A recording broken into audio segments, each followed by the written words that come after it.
Do you have Bob Evans over there on the West Coast? Bob Evans. Nope. Then how do you eat breakfast? Well, we usually eat it at home sometimes, Go on. You can make some bacon, eggs, you have some cereal, oatmeal. Yeah, I guess. Yeah, I'm still, oh man, I'm stuck. I'm torn between cereal and oatmeal now. I'm trying to do oatmeal because I know it's better for me, but every once in a while I buy that full granola stuff. That's honestly too much sugar, but I don't eat it every day. So what's up with Bob Evans? Bob Evans, nothing. It was on my mind recently because I'm thinking about my trip back home to the United States of America very soon. And I went out for breakfast with my buddy Adam a couple months ago, which I think I mentioned. And it made me realize how much I miss just going out for an American breakfast. At a restaurant named after a guy. At a restaurant named after a guy. I'm sorry, we don't have Roy Rogers. We don't have Bob Evans. Okay. What do you do? You have what's that guy? The McDonald's. That's the only one. The only one. Oh, is it? Have. Okay. Yeah. Okay. Well, that's. Hey, for a sit down, it's not bad. Okay, I lied. We have Carl's Jr. Okay. Burger King was a guy, right? No. Wasn't he? I could have sworn he was one of Martin Luther King Jr.'s grandchildren. He's a concept. He exists in all of us. All right. I mean, of course we got Denny's, but yeah, we don't have any like super special chain, specialized regional restaurant-y chains like that. What about Big Boy? Nope. I mean, that's in LA, right? We had one on Route 19 in Pittsburgh. We had LB's Big Boy. Yeah. And I've also seen Bob's Big Boy. I think they were just franchised out a lot and anybody could put their name in front of Big Boy. That makes sense. Like Bozo. Yeah, Bozo's Big Boy. No, I mean on TV. Come on over for clown food. I know you don't like ethnic. Come on over for clown food. That was a great tagline. That was the jingle, right? Come on over for clown food.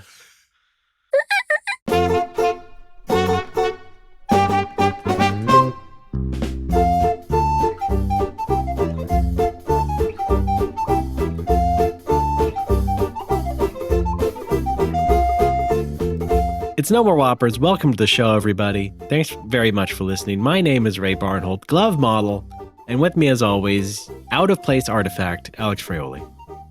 Like the Nokia they found in the pyramids. Oh, I see. Yeah, remember that?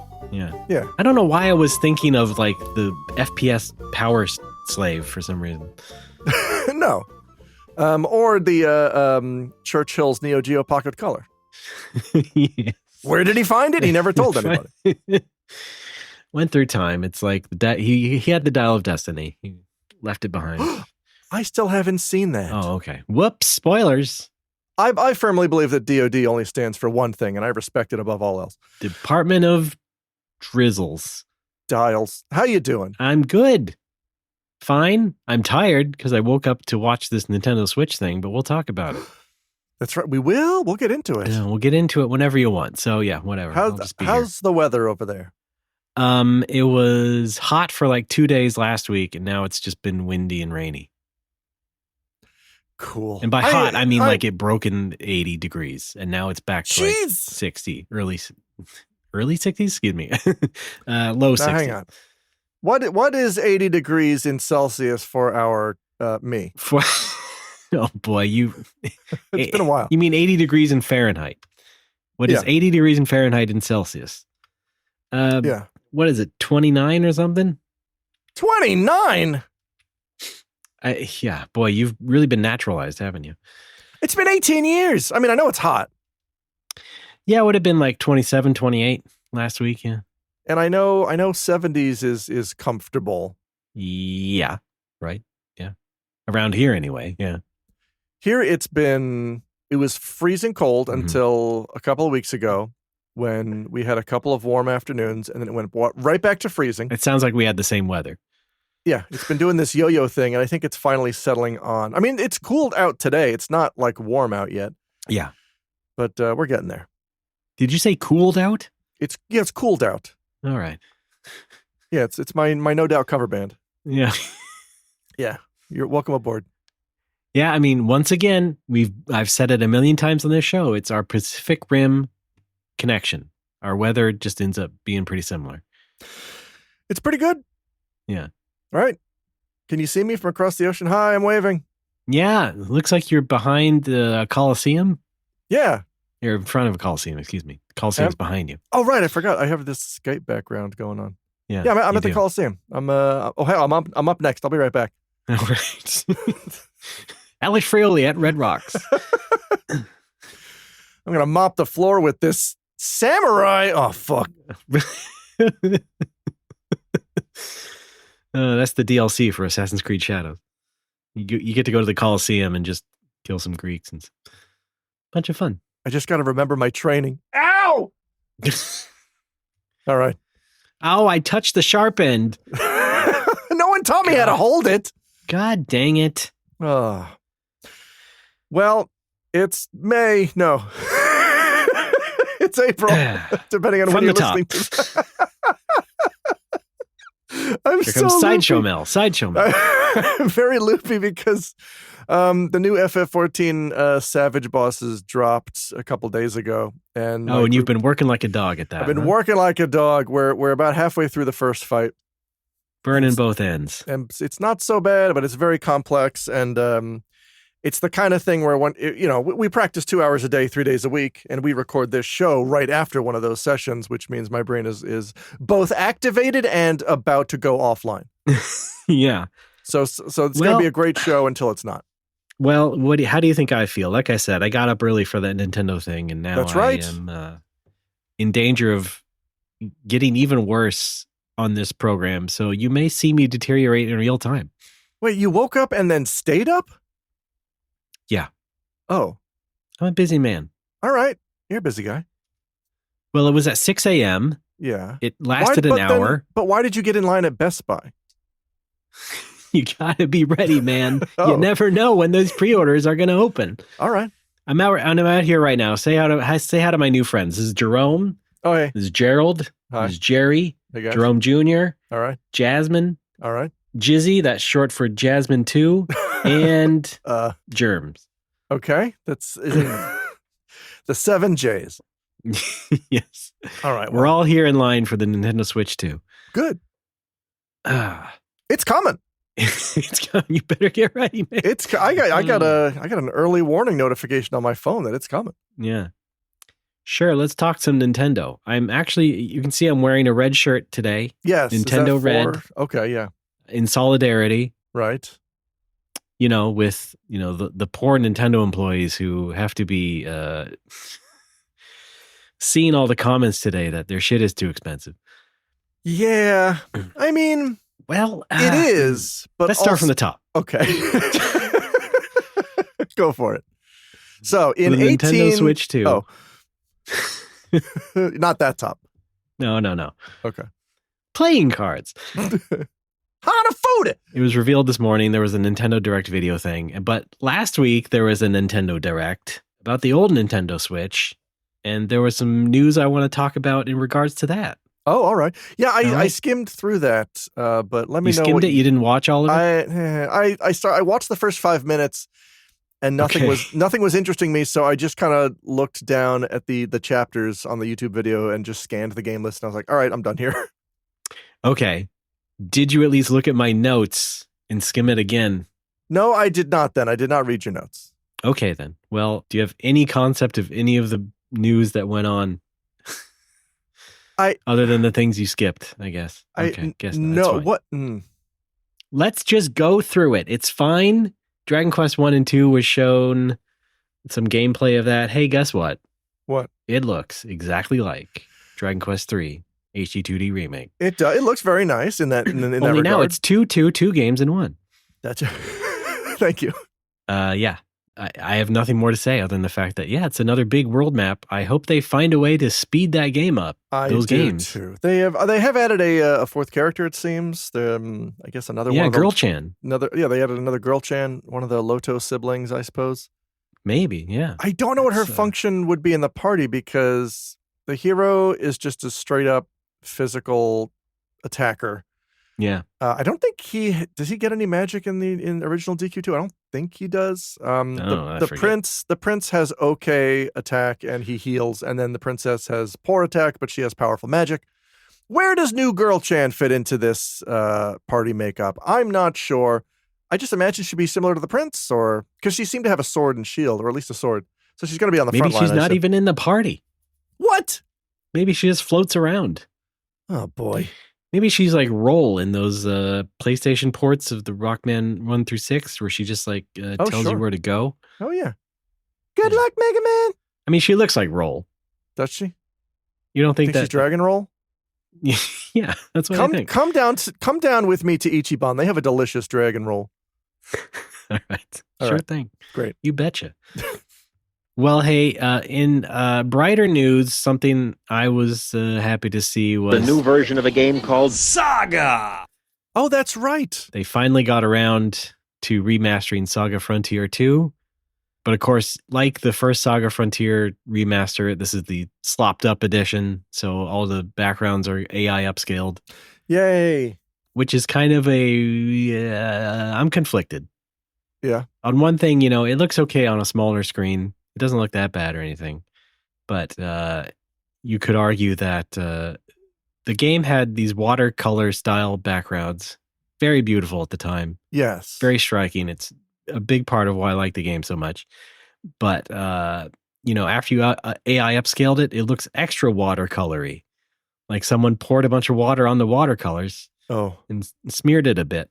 So it tends to clash with the character sprites, especially now when it's an HD game, and the original PlayStation game was a 240p thing, and the pixels were at least all the same size, and now they're not. So it looks a little weird, but you do get some of the niceties, the gameplay enhancements they've done with all the other Saga games so far. And so it's not the worst, but boy, it could be so much better. I'm just glad to see Saga Frontier 2 back in some way, because it's one of the better ones. And it took them a while to get around to it. So good. It is pretty good. I did, yeah. That's one of the ones I bought at launch back in the day, and I don't think I ever finished it, but I did always admire how beautiful the backgrounds were. Yeah, I mean, plus Masashi Hamauzu did the music. That's how I was introduced to him, and that's why I ended up deciding that he is much better than Uematsu. Well, I don't think that's any this is not the place for my Uematsu rant. I think Uematsu is fine. This is the show where we complain about it. No. We've denounced Sugiyama before, and we've denounced Uematsu somewhat. Not for his beliefs, just his quality. But Uematsu, I mean, for a self-taught guy, he's done incredible work. Of course, that's true. Hey, I couldn't do much better. No, nor could I. No. But I also feel like after sometime like around between FFs 8 and 9, I feel like he started to kind of shrug a lot. I don't know. Like FF9 was the first FF OST I heard where half the tracks I was like, yeah, I guess.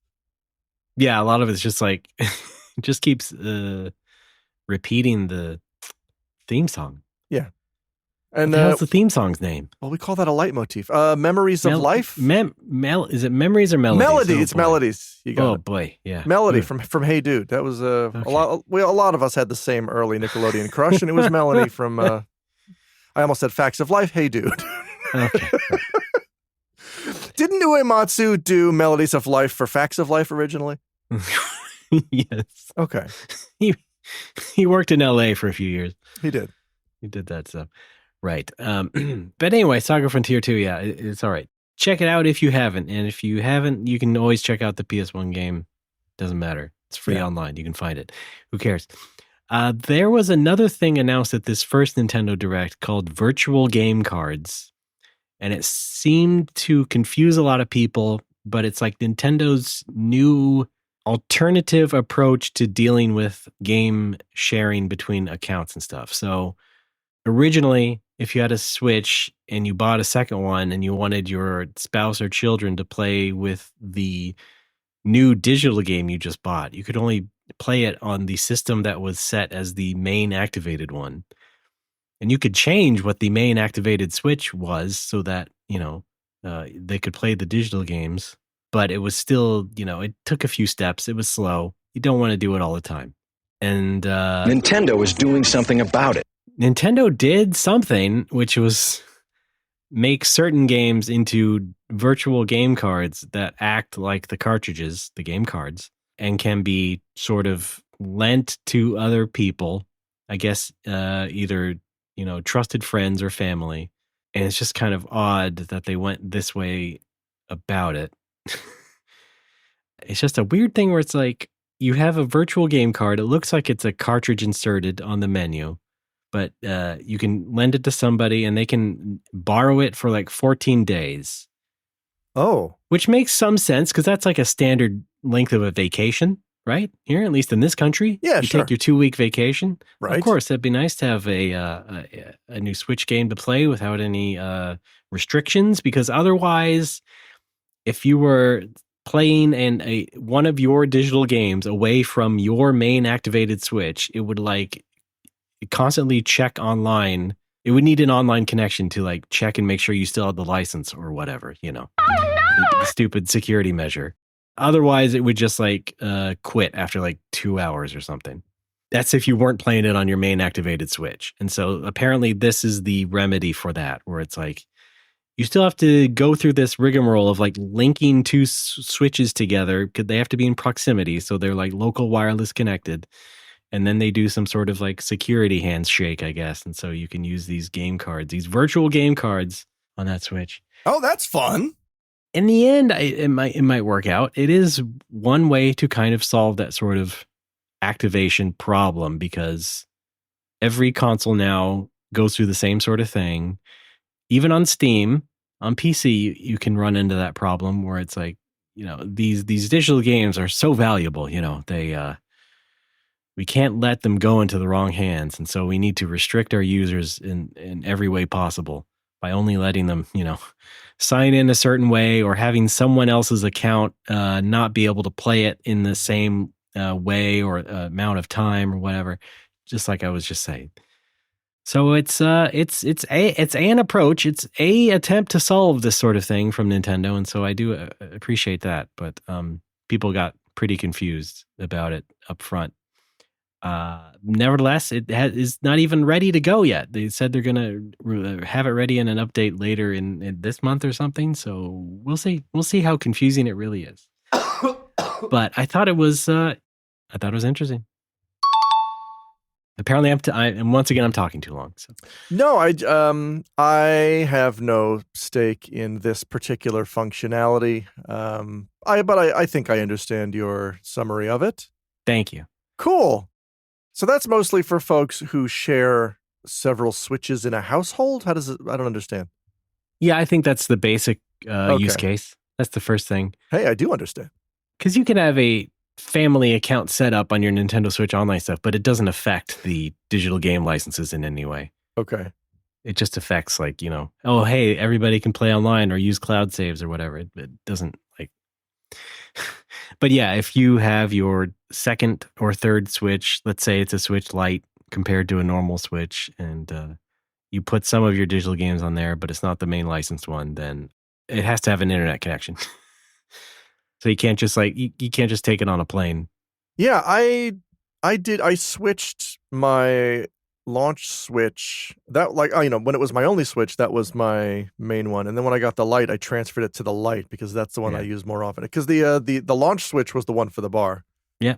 I mean, yeah, and that was at the bar, staying there with an internet connection, so that was fine. Exactly. But I've had instances where my wife was going on a business trip without me, and she wanted to take the Switch, and as a replacement for you. Yeah, well, all right. Who can blame her? I did do a shuffle of that activation stuff, so yeah, it was annoying. Fun.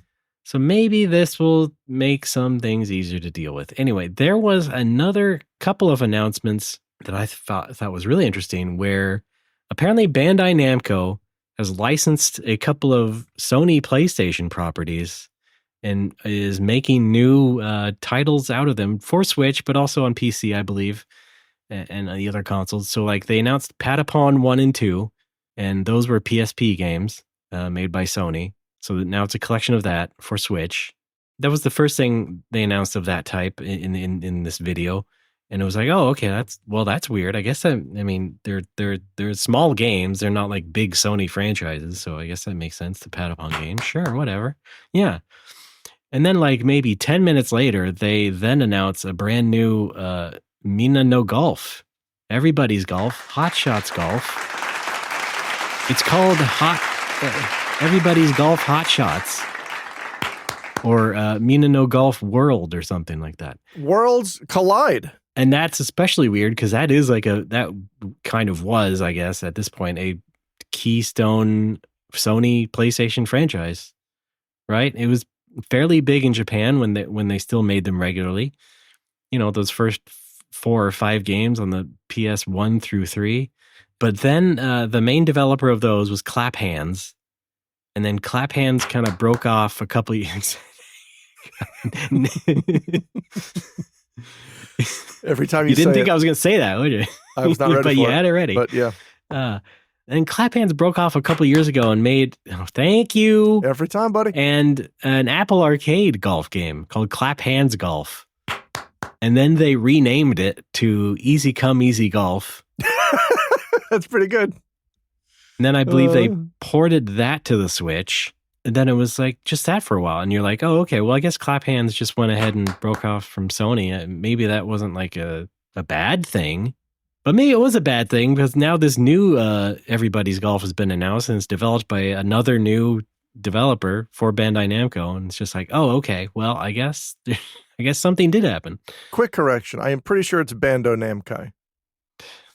That's how I mispronounce it. Roughly 100% of the time it comes up on this show. Right. Why is that? I don't know. Maybe because it used to be Namco Bandai and I still want it to have the same sort of cadence. Yeah. So I say Bando Namkai. Yeah. All right. Well, you're a weirdo. I am. So yeah, now it's just this weird situation where apparently Sony is licensing out some of its intellectual property to at least Bandai Namco at first. Yeah, quite interesting. And it makes you wonder, like, what's going on? Now, of course, Sony's been putting out a lot of their bigger PlayStation games on PC and stuff lately. And they do make one of the only MLB baseball games, and that had to be multi-platform because the MLB wanted it to be multi-platform. And so there is technically a PlayStation game already on Switch and the other consoles, but it's baseball, so whatever. But, there's been God of War and Spider-Man and Horizon and stuff all on PC. But these are like the not as big ones that I guess Sony doesn't want to deal with anymore. But they have been popular in the past on the PlayStations, on the prior PlayStations. So it is odd to see this sort of pop up now on Switch. And again, I saw it on Steam. You can get Everybody's Golf on Steam as well. Yeah, what do you think about that, Alex? I think that's a great option for folks who want to play a golf game on their personal computer. Well, it's not just golf. I'm talking about this whole Sony thing because you know what else Sony makes? You know what else we could see on Nintendo Switch? Blu-rays. You know what PlayStation property I'm thinking of? God of War. No, Alex. PlayStation franchise I am thinking of. Ray is thinking of. Wait, hang on. I got this. Ray, your friend Ray, is thinking of this. Oh. Boku no Kazoku. Star Wars The Phantom Menace. Star Wars The Phantom Menace. Yeah, why not, right? They can remaster Bokunatsu. Masters of Terrace Kasi. Kaseyabe's already made 2 Switch games. He's a shoo-in. Masters of Kaseyabe. He's a Natsu shoo-in. Great. Star Wars Episode 2, Attack of the Clones. So yeah. What is it, Ray? What is it? Is it really Star Wars? No, Bokunatsu. Oh, there we go. Okay, yeah. Right. Yeah. No! Is he doing Boku 5? No, I'm saying they could, if they're remastering like Patapon 1 and 2, yeah, they could do a remaster of one of the Boku no Natsuyasumi games. Wouldn't that be neat? What they'll probably do is some fucking Wild Arms thing or something. I don't know. Wild Arms, Jimmy Legs. I don't know anymore. And then they announced a new Riven Heaven game. Oh, yeah. Yeah. Sorry, I was under the impression it was a Rhythm Tengoku Gold, but that was the DS version, right? No, yeah, right. That was pretty much just the DS one. Yeah. And people freaked the hell out about this. Yeah. And I felt like the odd one out because, apparently like the main musician guy had cancer or whatever, and he had to take a long break, and people thought that there weren't going to be any more Rhythm Heaven games. Sure. So, okay, I get that part. But still, like, they wouldn't have to make a new one with him. I mean, the news is that he did come back, so that's good. I mean, he's still in it. He's still in the game. He's back, in baby. The game, as in, the career, the game, working hard. Right. But, yeah, I mean, they didn't necessarily need the guy if they wanted to make a new one. And they'd already made, like, 3 or 4 of them already. So when I see this pop up on the Switch thing, I'm like, oh, yeah, well, that's back. That's cool. I mean, it's a good game. I'm not down on the game at all, but I did see a lot of people just freak out 5 times as harder than I did, and I just didn't quite get it because I just don't think it really needed this kind of nerd freak out every time. But that's me. I get it though. I understand now why people were especially excited because of the artist guy coming back. Now, they did also announce a new Tomodachi Life. I saw that. And people also freaked out about that. And I thought that was warranted because we haven't seen one of those in like 10 years. And they only made 2 of those prior, and only one of them was localized. So yeah, I could see why seeing that kind of wacky game back again would be an especially happy moment. Rhythm Heaven didn't surprise me as much, I guess what I'm saying. It's like, oh yeah, of course. They'll bring that back. That's good. But yeah, we saw the typical sort of like freak out about it. I don't know what you think about Rhythm Heaven. I don't know if you played any love of Riven. them. I didn't play Myst, but I loved Riven. Riven Heaven. Oh man, what if Nintendo made a new Myst game? Oh my god, dude. As long as I can use one of those new Joy-Cons as a mouse to play new Myst. Oh man, they probably will port it. Yeah. A lot of ports coming to that thing. Yeah, Mario Myst. How about that? I did play Rhythm Heaven. Yeah, Gold I think is the only one I've played on the DS. Yeah. And it's fine. It's fun. I like it. And then they made like the one for Wii, and then like the Ultra Deluxe one for 3DS. And I was like, that's plenty. That's like a good amount of games. It doesn't necessarily let me down that they skipped the Switch or whatever, or originally, or so we thought. So to have it come back like this late into the Switch's life cycle, into the Switch 2 era, it's like, okay, yeah, that makes sense. Let's do it. I don't think it was like, oh, okay, wow, let's have a fucking parade for it. Can we still have a parade? Yeah, we're sure. Yes, Alex, we can still have a parade. Yay, you have to drive. I don't have a license anymore. Do you need a license to drive a parade float? I don't know. I think you just do. need some sort of like training, right? You only need like an hour of training. Yeah, but I mean, like what if that thing gets away from you? You got to know how to stop it. Well, the balloon could get away from you, sure, if you had a balloon on the thing, but... all right. The motorized floats with wheels? Yeah, but those are driven by vehicles. You do need a license to operate those. Those are driven by cars? Those are driven by, like in the Cars universe, cars drive other cars. Disney Pixar's cars. Yes. Disney Pixar's Nintendo Switch 2. Wait, no, the cars in Cars drive themselves. They're cars. They move themselves. They don't drive other cars. They're self-driving. Maybe if they're having sex or something, it would look like they are. Well, I don't want to imagine those cars getting into it. Well, I have, and let me tell you, AI is better than ever these days. Oh no. Moving on. That was my highlights of the first Nintendo Direct thing. Pretty good. Sounds week. Great. That's all the Nintendo news we're going to get for a while. Thanks for listening, everybody. You can follow us at nomorewhoppers.com. Don't forget to follow me on Blue Sky at patui.org. You can follow Ray at RDB Space.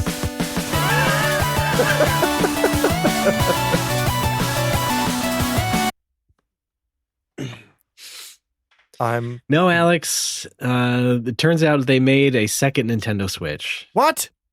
And we got to hear all about it. We've already got one. No. We have the one. A second Nintendo Switch has struck the internet, and it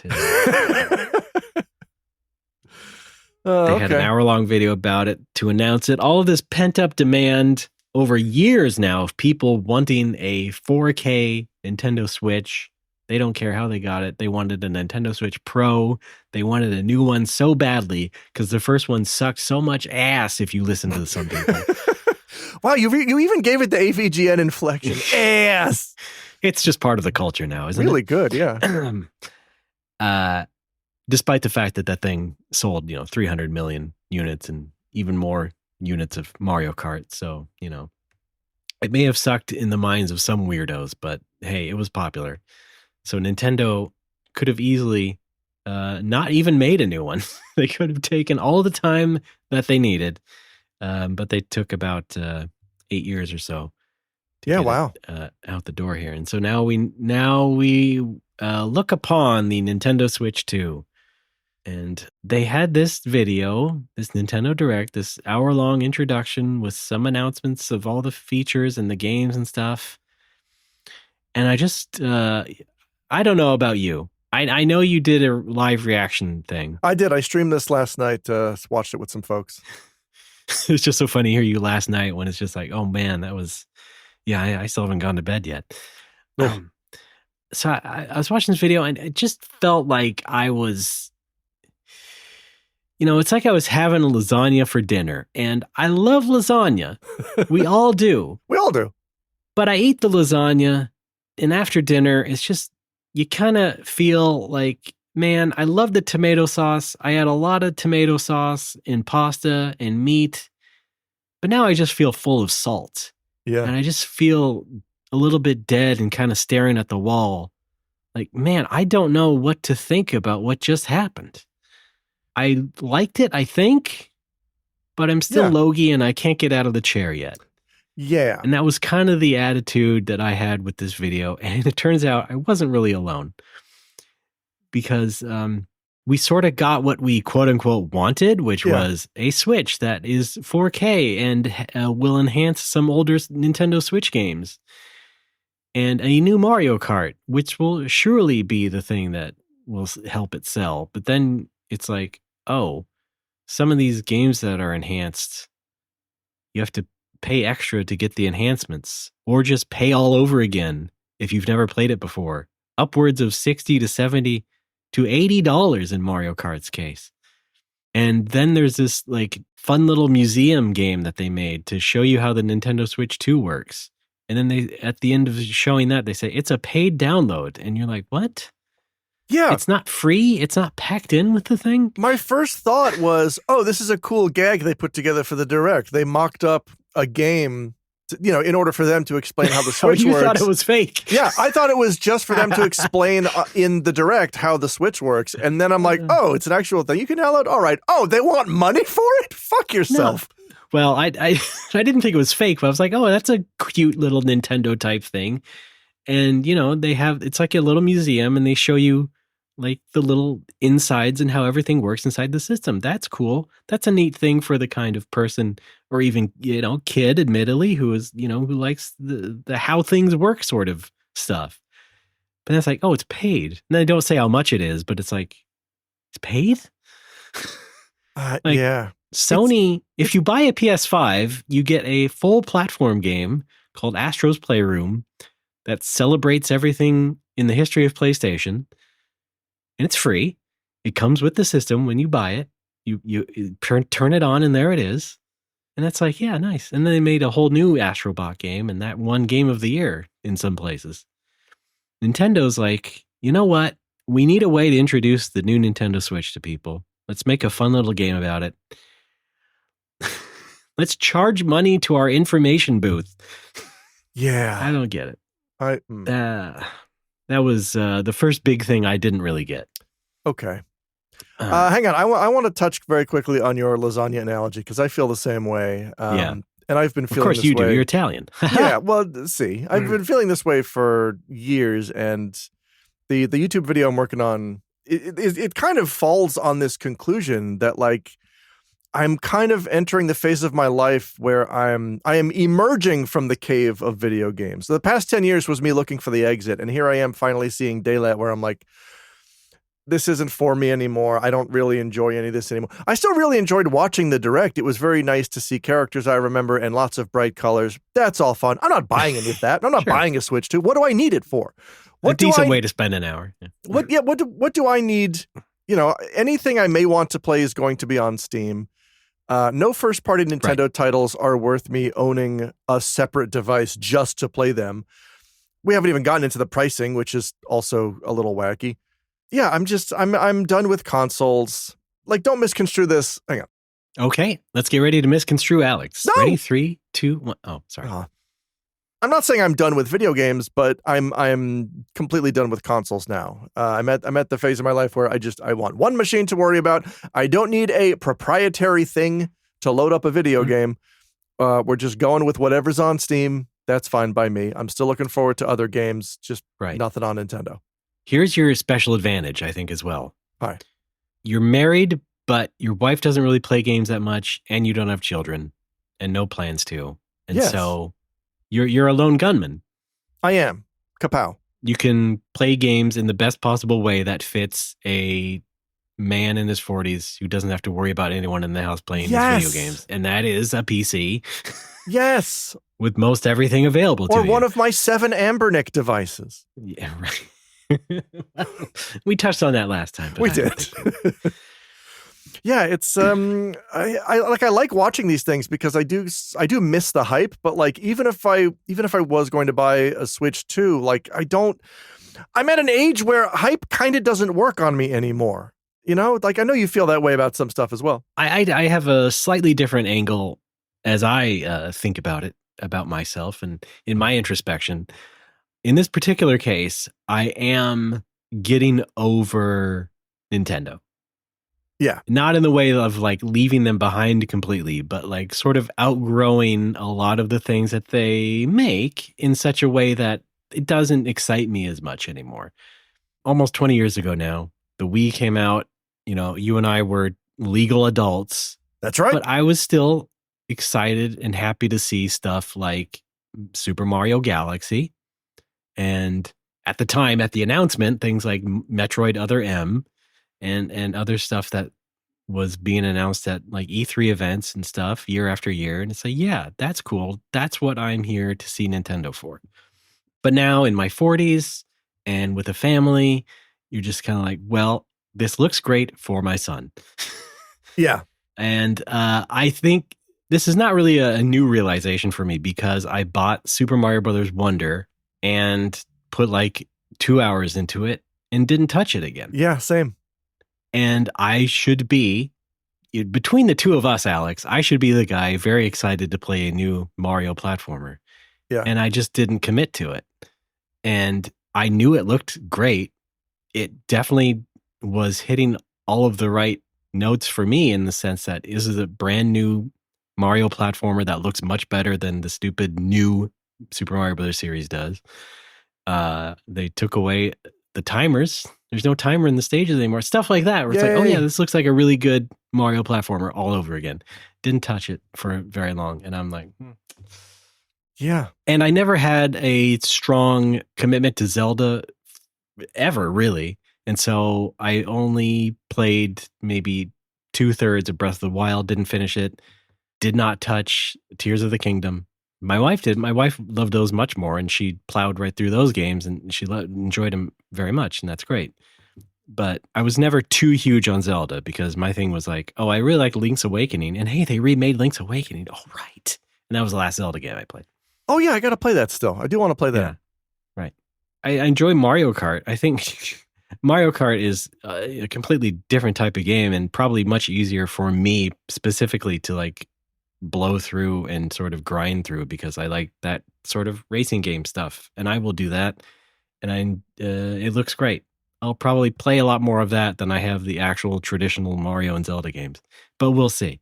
Nevertheless, I have that sort of similar thing with you where it's kind of like you're just kind of growing up and it's just changing.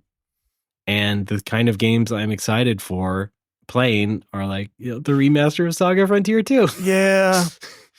Or like a new Like a Dragon game. Like, that's my thing lately. That's the new thing I'd be excited for. It's like new Yakuza game. the realization that came to me while I was making this video is it's not that I'm over games or I don't ever want to play games again.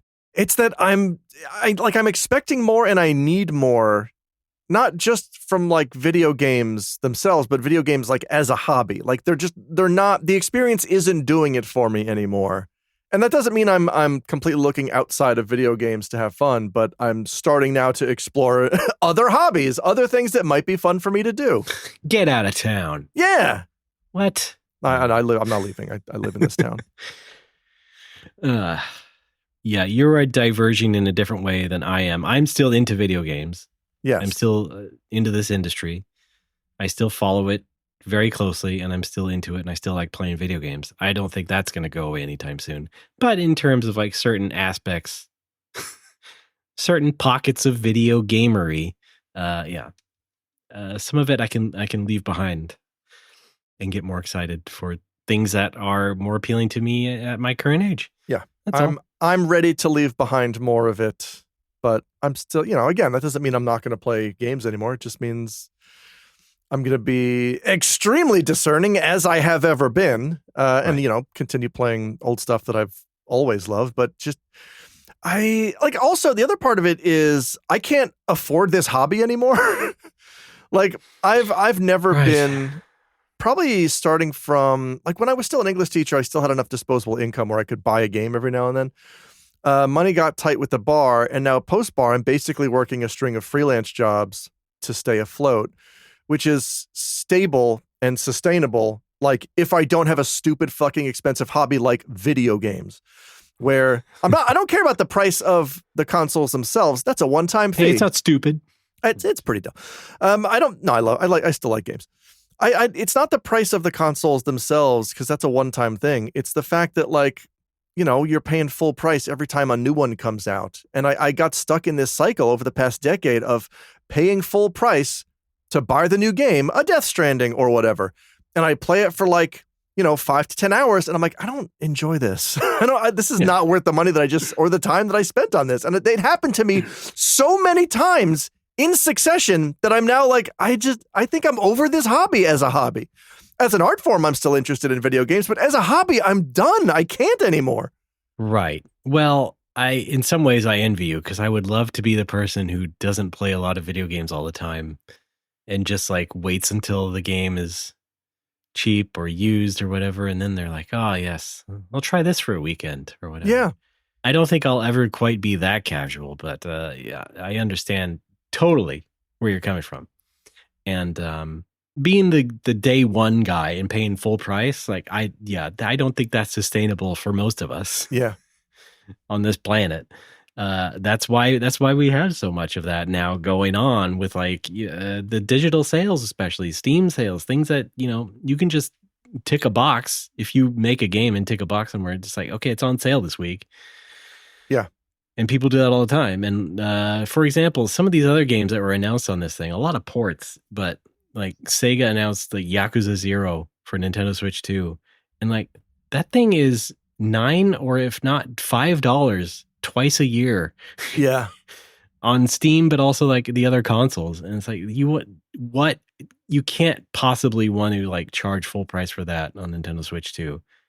Most definitely the target audience for that game has already played it. Yeah. Oh, that applies to like a lot of these ports and remasters and any version of Earthbound, Yeah, right. Yeah. So the same with they announced Elden Ring for this as well. Yeah, okay. Elden Ring was like 3 years ago now. Like at this point, a 3 years late Nintendo port. It just reminds me of the Wii U launch all over again, where it was like, oh, we have the new Batman Arkham game. We added a mini game to it. Or hey, Mass Effect 3 is now on Nintendo. Oh, the good one? Not Mass Effect 1 and 2.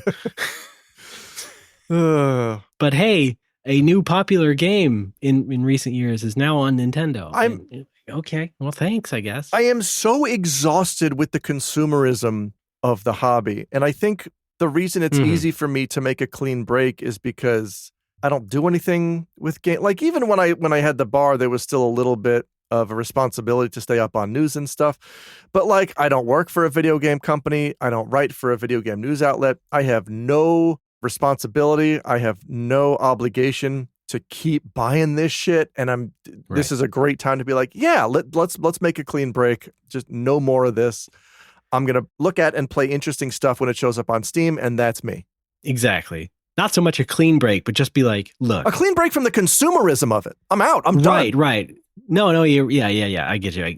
You're right. Just like, let's be a smart consumer for once in my life, right? And just like evaluate the products on the market, see which one works for me, and make a smart purchasing decision based on that. If I think I want to, Yeah, because like I said, like I can't afford this hobby anymore, and like one of the things that I see a lot on social media that kind of makes me second guess myself all the time is like, we have friends who work for Sega, Nintendo, Sony, what have you. And they're all, because it's their job, are posting exciting, positive things on social media about upcoming video games. And I'm like looking at it and not giving a shit and being like, is the problem me? Is there something wrong with me that I'm not as excited for this? Like there is a kind of freedom in not being tied to a video game company as an employer, or again, writing about games for a living, where I have the luxury of being able to step back from this hyper consumerist hobby and being able to say, I can take a deep breath and I can not have to worry about this anymore and not do this. And the number one thing for me is not feeling like I'm missing out. There was like a FOMO element of it that I think was subconsciously hindering my enjoyment of these things. Sure. Yeah. And isolating that and realizing that that's what was making me uncomfortable was, I wanted to be part of the conversation when a new game comes out. I don't anymore. And I don't feel that compulsion. Dude, I love video games the most between the two of us, and I don't want to be in the conversation most of the time. Like, I'm just here to play what I want. Yes, that's... it's like, I never felt really the need to be part of the conversation. It's just that, I'm in the conversation by default because I'm playing the game everyone else is. My point of frustration is just, and this is through no fault of their own, but, following people on social media who post nonstop about video games and only video games. Guilty as charged. Not you. Okay. You. No, I am pretty annoying though. But just not being held to this idea of, video games are a holy thing that we cannot ever stop doing. I disagree with that. Now, are you just talking about like acquaintances of ours who also work for game makers, or are you talking also just about other people who you follow on social media who just won't shut up about games? No, it's folks with their hot takes. Let me come at this from the other direction. Okay. I feel like I know a lot of very intelligent, well-meaning people who, not you, I'm looking at you, but it's not you. I know. If they didn't work for a video game company, would have abandoned this industry a long time ago. Oh, sure. But they keep doing it. And I get it. It's their job. And you start doing it because you love video games. In much the same way that, like, I can pinpoint the moment I started to fall out of love with video games was when I started, writing about games I didn't care about for websites. And it's just been a slow march over time ever since then. But I have to believe that we have a lot of acquaintances who would be doing something else entirely, or I should say would have lost interest in video games if they were not working for gigantic video game juggernauts now. Mm-hmm. And I see, and again, like no shade on them, that's their job and they're very good at it. But I look at that kind of job and I'm like, I can't do that. I would go insane. I would start to hate video games if I had to do this and I had to be positive about this hyper consumerist thing that is just 95% horseshit. Yeah, I'm never going to be hyper positive about any of this stuff unless it's something I actually care about, right? So, yeah, I don't get those people either. Yeah, even like just to illustrate how my own enthusiasm. Some of that is just how the person's wired, and you can't really stop that. Well, that's true. Yeah. No, I'm not saying like I'm not wagging my finger and saying stop having fun. I'm wondering like, okay, why? What? Except for that guy. But, and even me, like even as a fan, like my waning enthusiasm for series that I used to love. Like I'm not, like I've already decided I'm not a day one Dragon Quest 12 guy. And like for years that was a foregone conclusion. But now it's like, no, let's wait a little bit. Let's wait and see if it's any good. Right. I'm just, But you have an advantage there because everybody's going to cover it. You're going to see tons of video on it anyway. Yes. So, of course, you can afford to wait and see. Yes. Yeah, the other half of that is training myself to not fall into the FOMO trap where like, oh, but it's the new DQ. I have to play it with everyone else. No, I sure don't. Right. And it's not like it's going to be a direct sequel to anything. It's like, oh, they brought back Blorbo. It's like, they're not. He died in 8. They're not bringing back Blorbo. It's going to have a new hero with a new crappy haircut. Like, okay, yeah, we know that much. Anyway, back to the Nintendo Switch 2 announcements. Yeah, video games. As long as we're being downers, I do want to say Square Enix and Sega really whiffed this one. Sega. So I thought Sega was bringing it back, man. Service games great again. Where are they? Come on. Is that what it stands for? I mentioned Yakuza 0. That's right. The one other game they announced for Nintendo Switch 2 was Puyo Puyo Tetris 2. That is a game that, like, first of all, came out originally like a wet fart. Puyo Puyo Tetris 1, pretty good. Got some decent exposure. You need to use that term. Okay. Came out and it was released like a flat tire. All right. Thuppa. Yeah. Okay. It's a game that I think it runs almost entirely on a UI layer. Like, it's not an intensive game by any means graphically. And so why are they bringing it back for Switch 2? I think we're good. You could probably just buy the Switch 1 version for, again, $9 if you really wanted. Yeah. And not miss anything. But yeah, they did that. And then Square Enix, people were sort of hoping that something would come about based on this Final Fantasy IX anniversary that they're having, because this has been a rumor for years now that Square Enix is doing some sort of remake of FF9. Okay, whatever, fine. But you would think that on a momentous occasion like the Switch 2 reveal would cause Square Enix to have something big and ready in the hopper for that sort of thing. And no, they're just remastering Bravely Default. And it's like, Bravely Default wasn't a bad game at the time, but not really the one that people are hanging their hopes on. And certainly only resembles Final Fantasy IX. Yeah. We can say that much, I guess. You see the first shot of the princess lady who looks a little bit like Princess Garnet from FF9, but then you get fooled into thinking that it's FF9, but no, it's actually Bravely Default. I will say this as a Bravely Default liker. I like Bravely Default. It's got a lot good to it. I like that job system. I like the battle system. It lets you do one of my favorite things in RPGs is you can just fast forward whenever you want, which is all RPGs should have that. Stop wasting my time. Yeah. But it does a thing near the end that makes me never, ever want to replay it. And if you've ever played all the way through Bravely Default to get the best ending, you know what this is. You basically have to kill the last 4.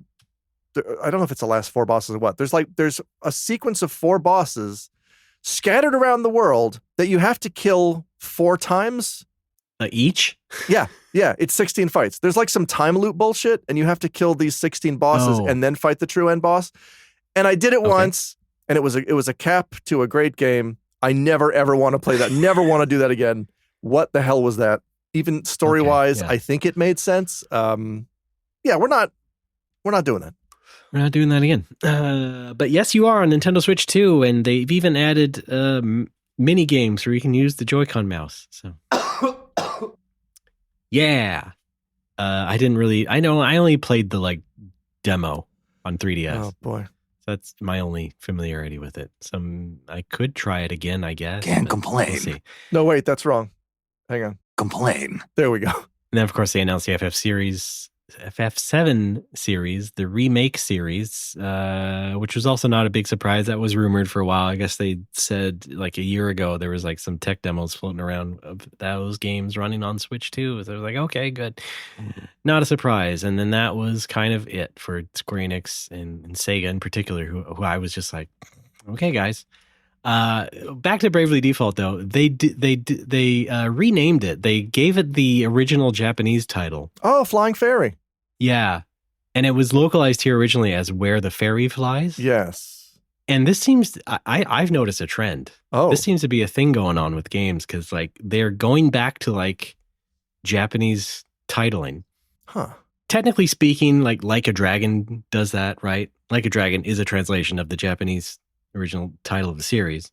So that's like one example. Bravely Default's going back to the original subtitle. And then they also announced at the previous Nintendo Direct the remasters of the Raido games the Devil Summoner, Raido Kuzunoha games. Alice is redoing those. That's cool. I think I mentioned that was like a rumor a couple episodes ago. Sure. But the original title in America was Shin Megami Tensei, Devil Summoner, Raido Kuzunoha versus the Soulless Army, and then Raido Kuzunoha versus King Abaddon or whatever, Abaddon. Sick! But now it's just called like Raido, the collection HD remastered or whatever. I don't know.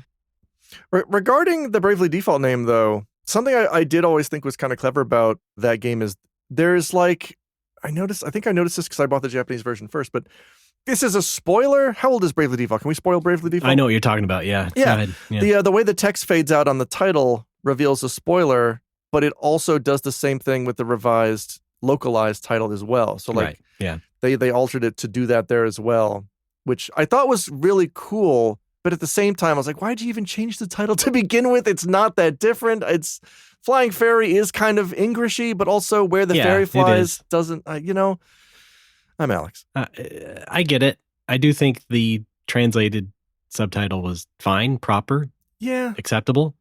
Yeah, I just thought it was funny that they went back to the like you said, the Englishy one. Yeah. And that they're kind of like also doing, I'm sorry, it's called Raido Remastered, The Mystery of the Soulless Army. Okay. So maybe one less colon than the original title. So. Sorry. Just Raido Remastered. It's like, well, who knows who Raido is? we need the introduction of it being Shin Megami Tensei Devil Summoner. Shin Megami Tensei? Excuse me? Mitchell! What did you just say, you little bitch? Shin Megami Tensei. Oh, okay. Yeah. Wait, Shin what? Shin Drink. So, yeah, a lot of ports coming to Switch 2. Big surprise, because it's 4K or whatever. Pac-Man, you're fucked. One of the last games they announced was a new Kirby Air Ride game. Oh, yeah. That was a big one at the bar. Air Ride was a hugely popular game at the bar. Yeah, but Air Ride, it was not always popular. It was people didn't get it at first. There was like a one-button racing game. What is this, for babies on the GameCube, which is for babies, and so on and so forth.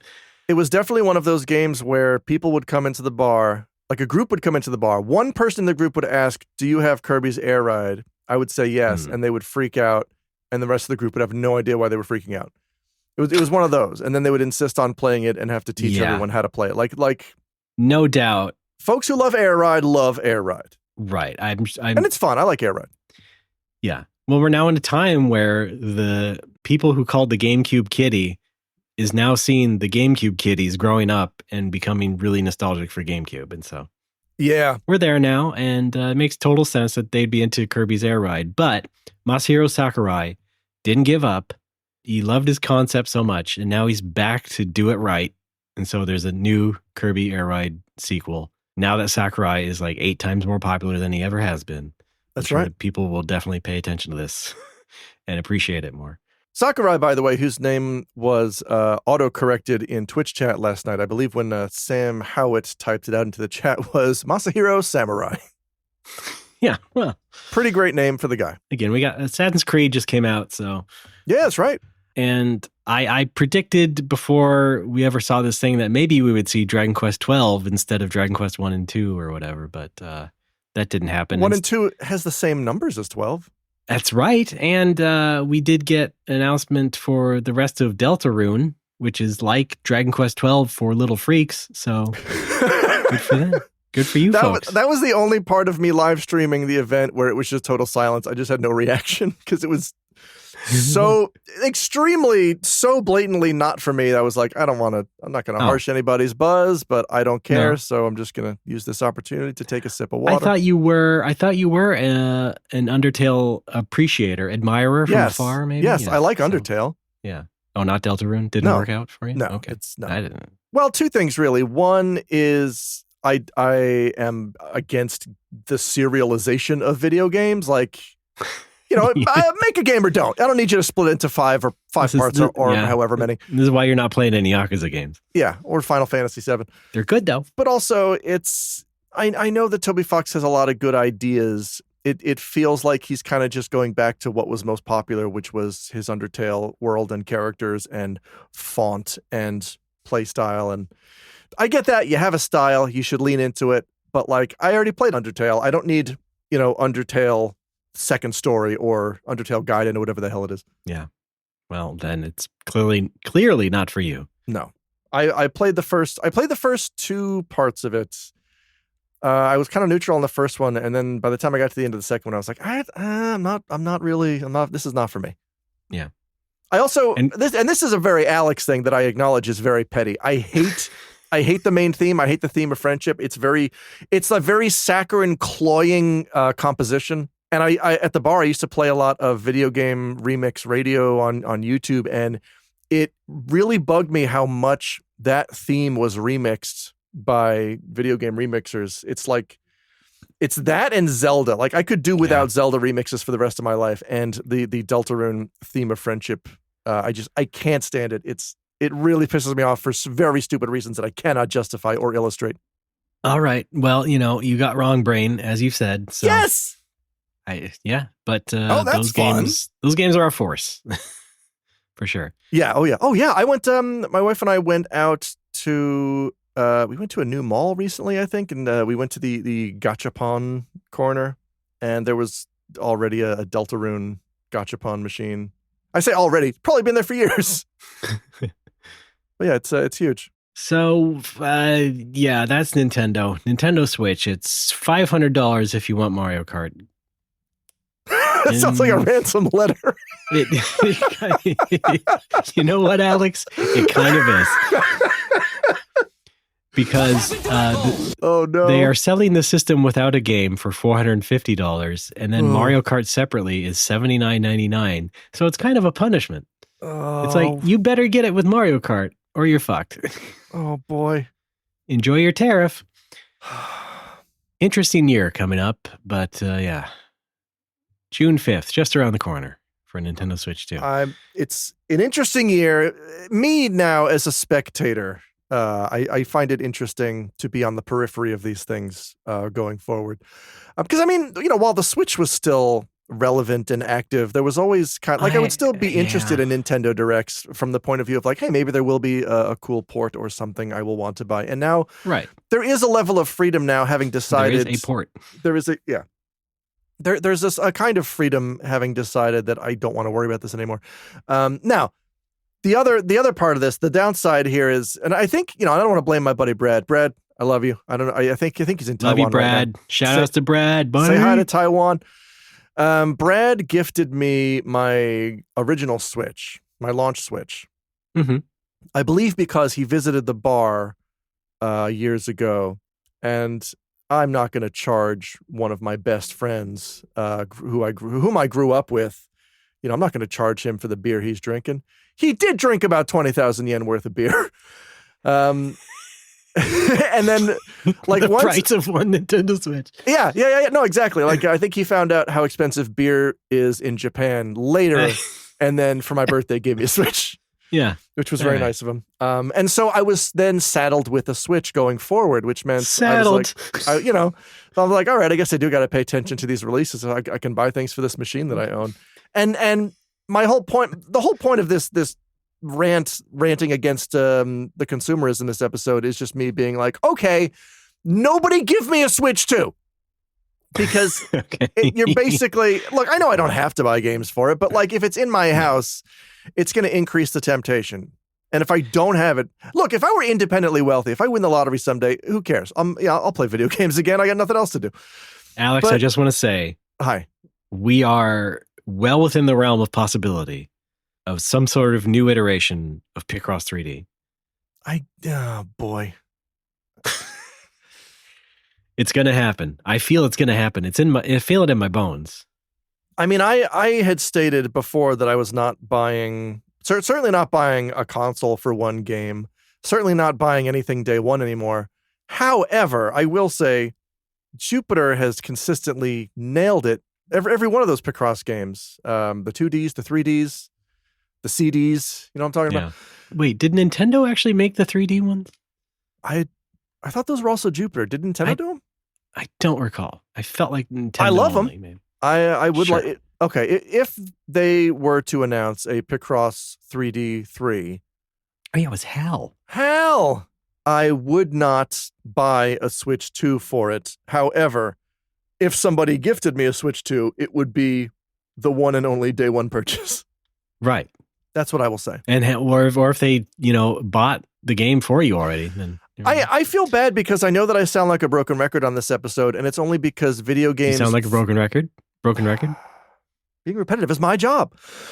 It's only because video games fall under the purview of this show and us for about the past, 30 years of our lives. And yes, that's fine. I feel like it's, we're gonna have to talk about more. Well, I'm gonna have to find other things to talk about.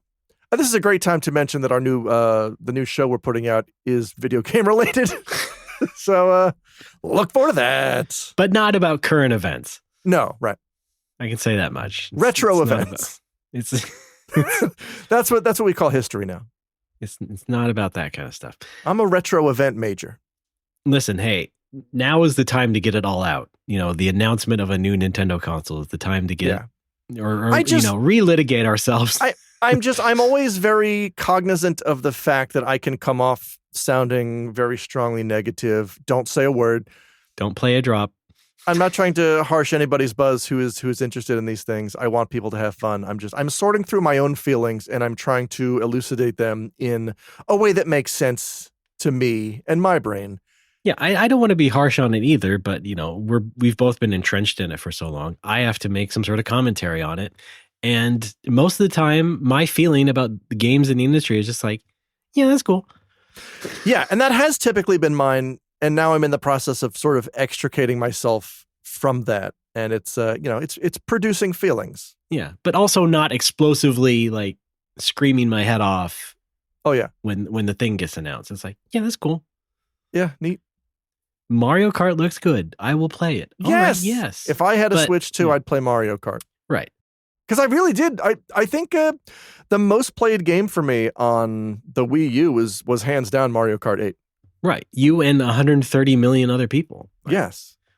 And this is the thing that I couldn't understand people getting up or not upset, but like, getting their shorts crinkled about it. Like last month or in January when the Switch 2 was first revealed. It's like years of people shitting on Nintendo during the Wii U era. Like, I can't believe they're trying to go for this gimmick shit again. What are they doing?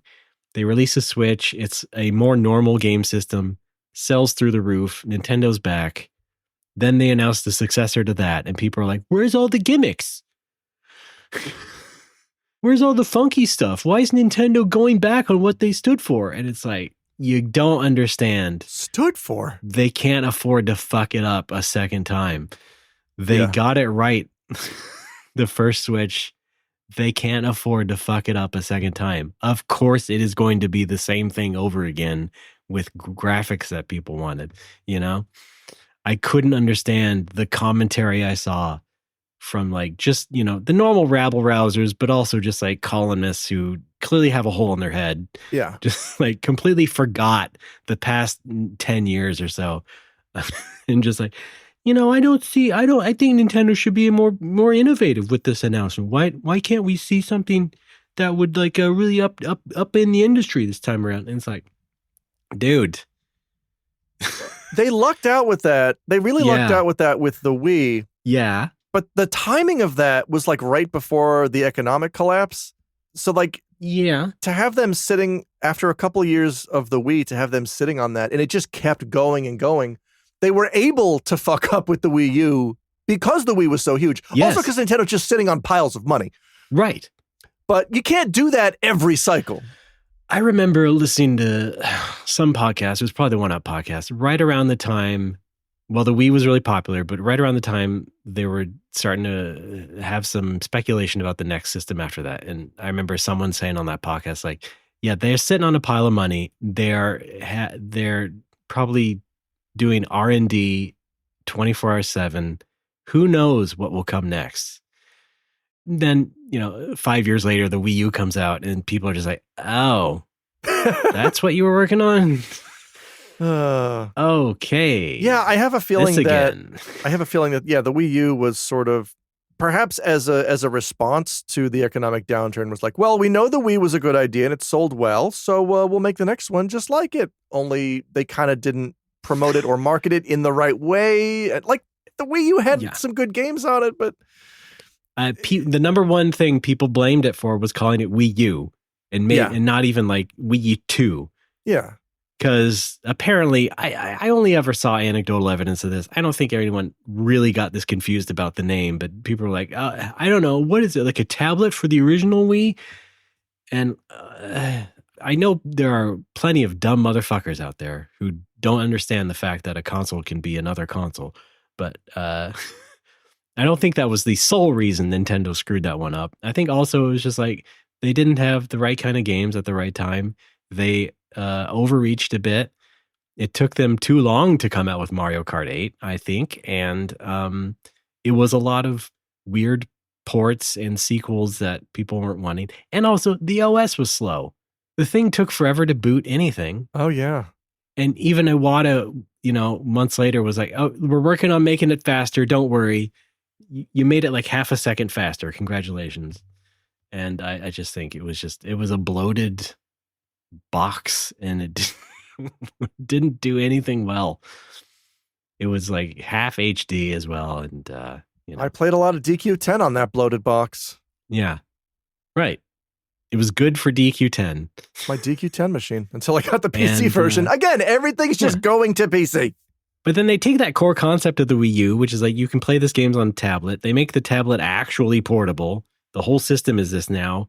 And you can play, you have a portable and a console in one. And that means it can play today's modern video games in a handheld context. And people are like, wow, this is awesome. This is what people have wanted in handheld gaming, I think, forever, really. I mean, people appreciated the Game Boy and stuff, but some of the, I think a lot of people in this country especially just kind of relegated handheld gaming for children.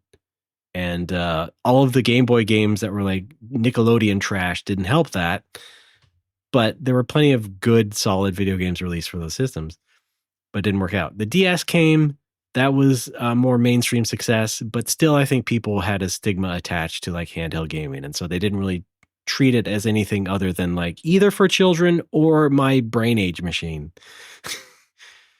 Or, what I used to learn kanji on. It was kind of what Sony tried to do also with their PSP and Vita. It's like, oh, we have console quality games on our little handheld. Except for the fact that they're not the actual same games. It's like, it's like Metal Gear Acid or Daxter minus Jack. And sure, it looks like the game that's on PS2, but it's not. It's a completely different game, and that's not what people wanted, really. And so they just kept doing that with Vita. Instead of like Killzone 3, it's like Killzone Renegades or whatever the hell. Yeah, it's the spinoff. It's the Killzone spinoff. It's the Uncharted spinoff. It's not the actual Uncharted that people wanted. And so finally, when the Switch comes out and gives people actual modern video games and sequels to things and that they expected and want, it's like that's all you had to do. Now, of course, we had to get there. We had to get the technology up to a point that it got there, but Nintendo cracked it. They succeeded with it.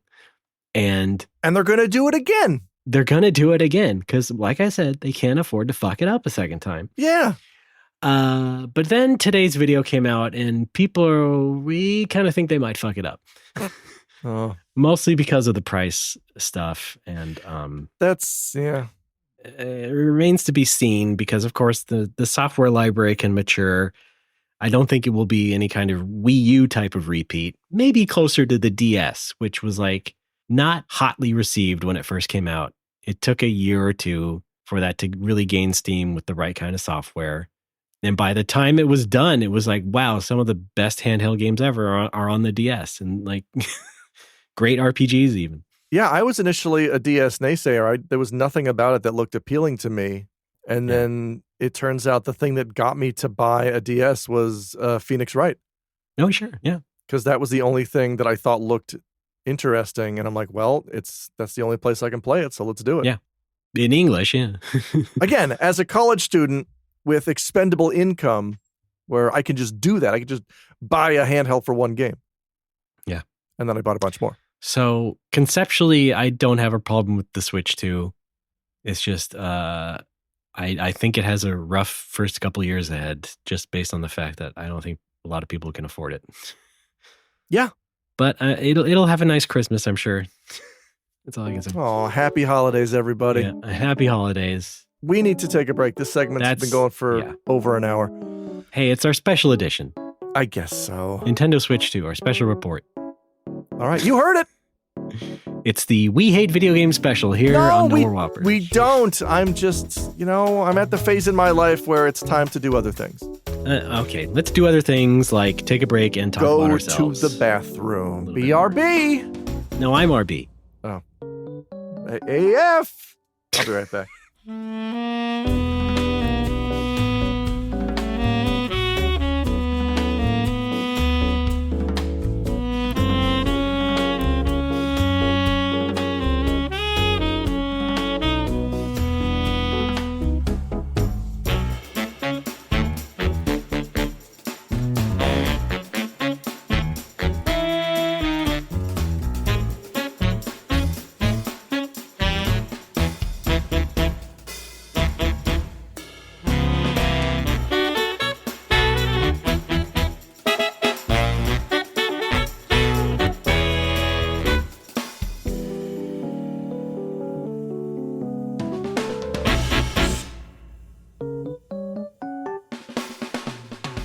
Folks, we're back. It's No More Whoppers. I'm Ray. That's Alex. Speaking. And now it's time for our favorite segment on the show, porno. Yes! What you got gooning for us today, Alex? Not a gooner. Is that what they call themselves? Oh, yes. No, I'm still mired in video editing. I'm in the home stretch of editing this video essay. It's not as long as my other ones. I think it's going to come out to like 35 minutes or so. Let me get this straight. You are on the tube? It's called youtube.com. Get out of here. /me. It started out as an essay about what kind of games make me feel cozy. And then it sort of evolved into, naturally over the course of writing, turned into a lot of what doesn't make me feel cozy. Hey, maybe I don't like video games as much as I thought, which we kind of covered this in segment one. Covered, so I'm not gonna retread it here, but you basically just rehearsed the video here. Yeah, more or less. It's been more or less the summary. But yeah, it came together better than I thought. But I'm also very self-conscious about like these very subjective kinds of videos because I know a lot of people are going to disagree with a lot of the opinions I have. Like they're not hot takes, but they're like. I don't like things like open world games, and I even rag on 3D games that I feel have too much animation, if that makes sense. I feel like man, that's actually related to another Nintendo thing I wanted to mention. But what's that? Mario Kart is open world, and then they announced an open world Donkey Kong game, and with Mario Kart especially, I feel like they're kind of reaching a zenith. I feel like you're going too hard making an open world Mario Kart. Like, what are you going to do after that? I just felt it was like excessive. That's all. But yeah, that's kind of how I felt after they made a game called Smash Ultimate with every person in the world in it. Like, what do you do next, guys? Where do you go from there? That's the eternal question, isn't it? You make Kirby Air Ride. You're bringing it back to the original 8-person roster? Like, what do you do after that? You run away and make another Air Ride. Anyway. Yeah. You were feeling self-conscious about things that you shouldn't be. Otherwise, you just shouldn't post on YouTube. Yeah, it's a lot of personal opinion. That's the thing is like I want to use YouTube as an outlet for ideas that I have, but I don't want to have to deal with anybody replying to it or. Well, you can turn comments off. Yeah, that's true. Well, I mean, I do read comments from Nintendo does it. That's true. And if it's good enough for Nintendo, it's good enough for Alex. I read comments from folks who listen to the show and I need the comments for my New Game Plus videos because I have a whole listener feedback angle to those where I need questions. But you do have Patreon. I do have Patreon. That's true. Let him pay up. All right. Yeah, cough it up. No, yeah, my Patreon is still extremely bare bones at the moment. I do put out an episode of 10 and 10 every week, every Wednesday, 1 day a week so far. My promise for the Patreon is if we can get this to $200 a month, I will up that to 2 episodes of 10 and 10 per week. All right. Yeah. And so on for $300, $400, $500. If we can hit $500, you'll get 10 and 10 5 days a week, the way that it used to be, the way that God intended. Can you hear the Yaki Emo truck in the background? He's being very loud. No, I can't. Okay, good. Are you going to be able to handle that and do your normal WOCO duties? Yes. I mean, look, if I'm getting that much from my own Patreon, like that, you don't need me. I do emotionally, but that's going to be enough to sustain me where I don't, I can easily put that much time into the podcast for the Patreon. Okay, sure. Because as it is now, I put in enough time where I have a lot of 10 and 10 in the can. I play it every couple of weeks, and I bank 4 to 5 episodes. Mm-hmm. And now I just I'll play it more. I'll do it more. All right. Whatever it takes, man. No, banking is good. Let's bank. Bank. We should definitely be banking. Secret Agent Cody Banks? Yeah. All right. P22 a man, anyway. Great. Sprinkle Spang Bus. We got all the hits. Yeah, was Frankie Muniz in that cereal? Great. We did record the first episode of our new podcast, and in the tradition of No More Whoppers, it's not as good as the second one. No, yeah. So you've got a lot to look forward to. Yeah. Yeah. So yeah, you're winding down on the video. That's good. I am. I'm also I'm doing a lot of things at the moment. Things going on. The trip home has been rescheduled to July. Why is that? I'm not going to be there. Well, dig this. I'm not going to be there for my dad's party, which I am sort of dismayed by. However, I am choosing to go in July because my siblings and I are doing a road trip to meet my dad's half siblings. All right. Who I think I knew about. Wow. But we're gonna drive up to New York where my dad's mom is buried or interred. I don't know. I think we're gonna do a service up there for him and maybe drop off some of his ashes so he can be with mom. I don't know exactly what the plan is, but that's going to be in July because that's when the half siblings can make it. The new fam, right? Gremlins 2, the new batch. And is that that's just you? Yeah, oh yeah, because Rory's going to stay behind because she has got to work. She's got to work. Her original plan was to quit, and then between jobs come visit with me, and then she was offered a raise, and she's like, well, all right, I guess. Oh. And since we're not going to the party, it's not that big a deal if she misses a road trip that she wasn't going to go on anyway. You know what I mean? Right. So yeah, I'm looking forward to it. A road trip is already an intimate affair. Yes. And when it's your family, it's gonna get real. It'll be fun. In a good way. Yeah. So that's it. That's what I'm looking forward to in July. Also my birthday. I'm gonna be 32. Look forward to that. Right, yes. July 23rd, just flip those two around, and that's your age, 32. That's right. Yeah. And for me, June 20th, and I will be 2 years old. Wow, you look like shit. Yeah. You look awful for 2. Well, luckily, I do have a 2-year-old son, and he looks great. Okay. Wait, how do you have a 2-year-old son if you're 2? Don't worry about it. All right. Cool. Nintendo Switch 2, June 5th. I was going to say, for a 2-year-old, your cognitive faculties are outstanding. All right. But okay, yeah. Because I was born in July, I'm a Leo. Okay, right. Yes. And because you were born in June, you're a Pizza in the morning, pizza in the evening, pizza at supper time. Little River. Ogawa. Great. Right. Yeah. Well, sounds good for you. I think that'll be a good summer trip for you, of course. Yeah. Yes, it's. You I'm can calling go to it Bob Evans. I call it my summer vacation. My dinner with Mitchell. Mitchell. My dinner with Boku. My summer with Boku. Yeah, let's do that. Yes. Oh. Makes perfect sense. Why didn't they localize it? Jodan Baker is Boku. Yeah, Jodan Boku? Not as much action going on with me. Like I said, still just being a dad. You're keeping the raccoons out of your yard. Working on a game that should be hopefully done and shipped before you leave on your trips. Okay. Mario Kart World? Yes, I've been hard at work, painstakingly. Just me.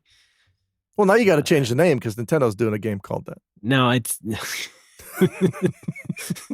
Yeah, I have one of those SEO junk games on Switch. Mario Kart World Spider-Man Investigations. Spider-Man. I want to play Spider-Man Investigations so bad. Call of Shooting game. Call of Shooting.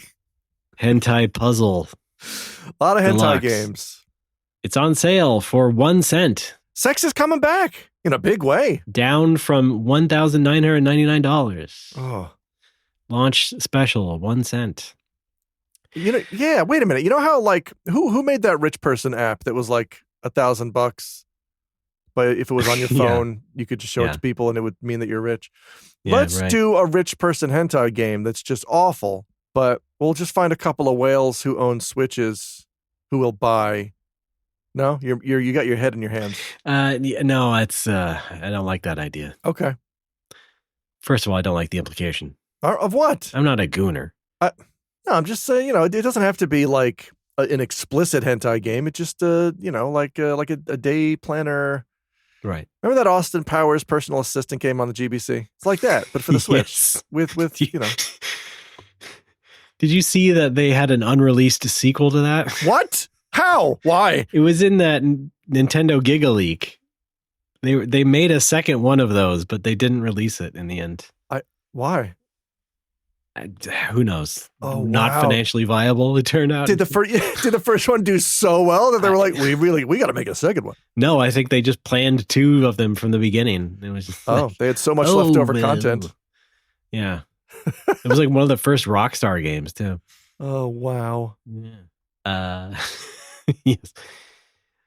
I was going to ask, Hi. how, the people who make hentai games, like the real deal, the genuine article, are they all perverts themselves? Like, how perverted do you have to be to want to work on those? I and have keep to making them? imagine. I have to imagine for many people it's just a job. It's just here's a market. Here are some skills that I have. I can make money in this in this market. Well, I guess like the question is, are the people who make porno games less perverted than the people who just make like the porno manga? That's a good question. Right. I feel like the manga is like a weird dividing line where it's like usually just made by one person and or an assistant, but then you divert into the porno anime or the porno games where you have to involve a lot more people. And yeah, in that case, it probably is just a lot more people who are just doing it for the work and they don't care as much. But yeah, isn't that interesting? Because manga is such a more personal piece of art in a way. It is interesting. Yeah. I'm sure there's an inker who is just completely asexual, but he's just the best nipple guy in the biz, and you gotta get him if you're doing a project. Yeah, certainly a nipple-centric project. I'm just asking. Yeah, how much are they jerking off? At work? See, we did do a porno segment after all. Alex, see, I came around in the end. I think they do discourage that at work. Like unless you need that work, who knows? Unless you are drawing from reference and you need a reference, I'm pretty sure that they kind of discourage. I mean, it's it's not productive. Well, there is a porno game about making a porno game. Oh, right. It's I work at an H game company or something. All right, cool. And there's porno in that. Outstanding. You want to Google it? No. Let's Google it right now. Is it cool if I don't do that? Okay. Well, I know. I'm just kidding. I know you're a devout Christian. I am. Hail Satan. All right. How long is this show anyway? I don't know. Oh my God. Yeah, I don't have any important goings on. I swear to God, I will have some important goings on to talk about in the near future. It's just you gotta wait. We don't need to talk. And plus, we're working on this new show. I got stuff to do. I'm working on it. Okay. We both got stuff to do. Yes, I was a little dismayed that last episode was on the short side. I like to keep these things beefy at least 2 hours. Oh boy. I know. That's okay. What? No, that's fine. No, it's not okay. It's fine. Perfectly fine to go from 90 minutes plus. It's if you hit 90, that's fantastic. I don't know, man. 90 seems a little on the cheap side. 90 is, first of all, it's feature length, but it's also feature podcast length. So I guess it that's counts. true. It meets minimum spec. You know what would be fun, though, is if somebody took our episodes and ordered them by length and then matched up each length with a movie of the exact same length and then used it as a commentary track just to see how it lined up. You know what? I can do that right now, just going through my Plex server. Okay. I can just list all the files and then all right. sort by length. Yeah, we could do that right now. All right, let's match them up. Let me get it set up. Well, I'd have to parse through every file as well, so it might take a while. But I could do it, is what I'm saying. Okay? I could totally do it. Now it sounds like a threat.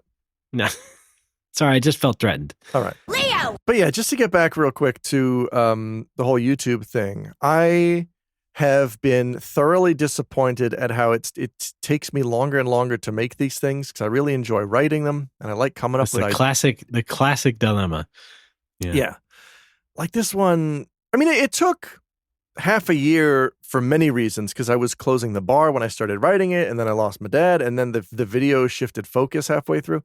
Yeah. I need to find a way to streamline this process and I think what I need is to hire an editor. I also think that's what it always boils down to. Yeah. Yeah. The other problem is I had to shoot the couch segments 3 times because you mentioned this. Yes.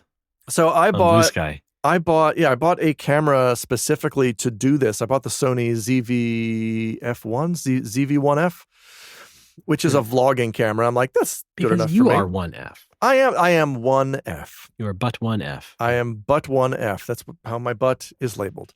That's not what I meant. Oh. I bought this vlogging camera because there was a rebate. They were trying to promote it. They're trying to look. Vlogging's back, baby. Japan's coming back. This thing. If people don't support this thing, it might not make it. And I thought, well, I want to support the ZV-1F because Sony makes a good camera. By the way, tangent.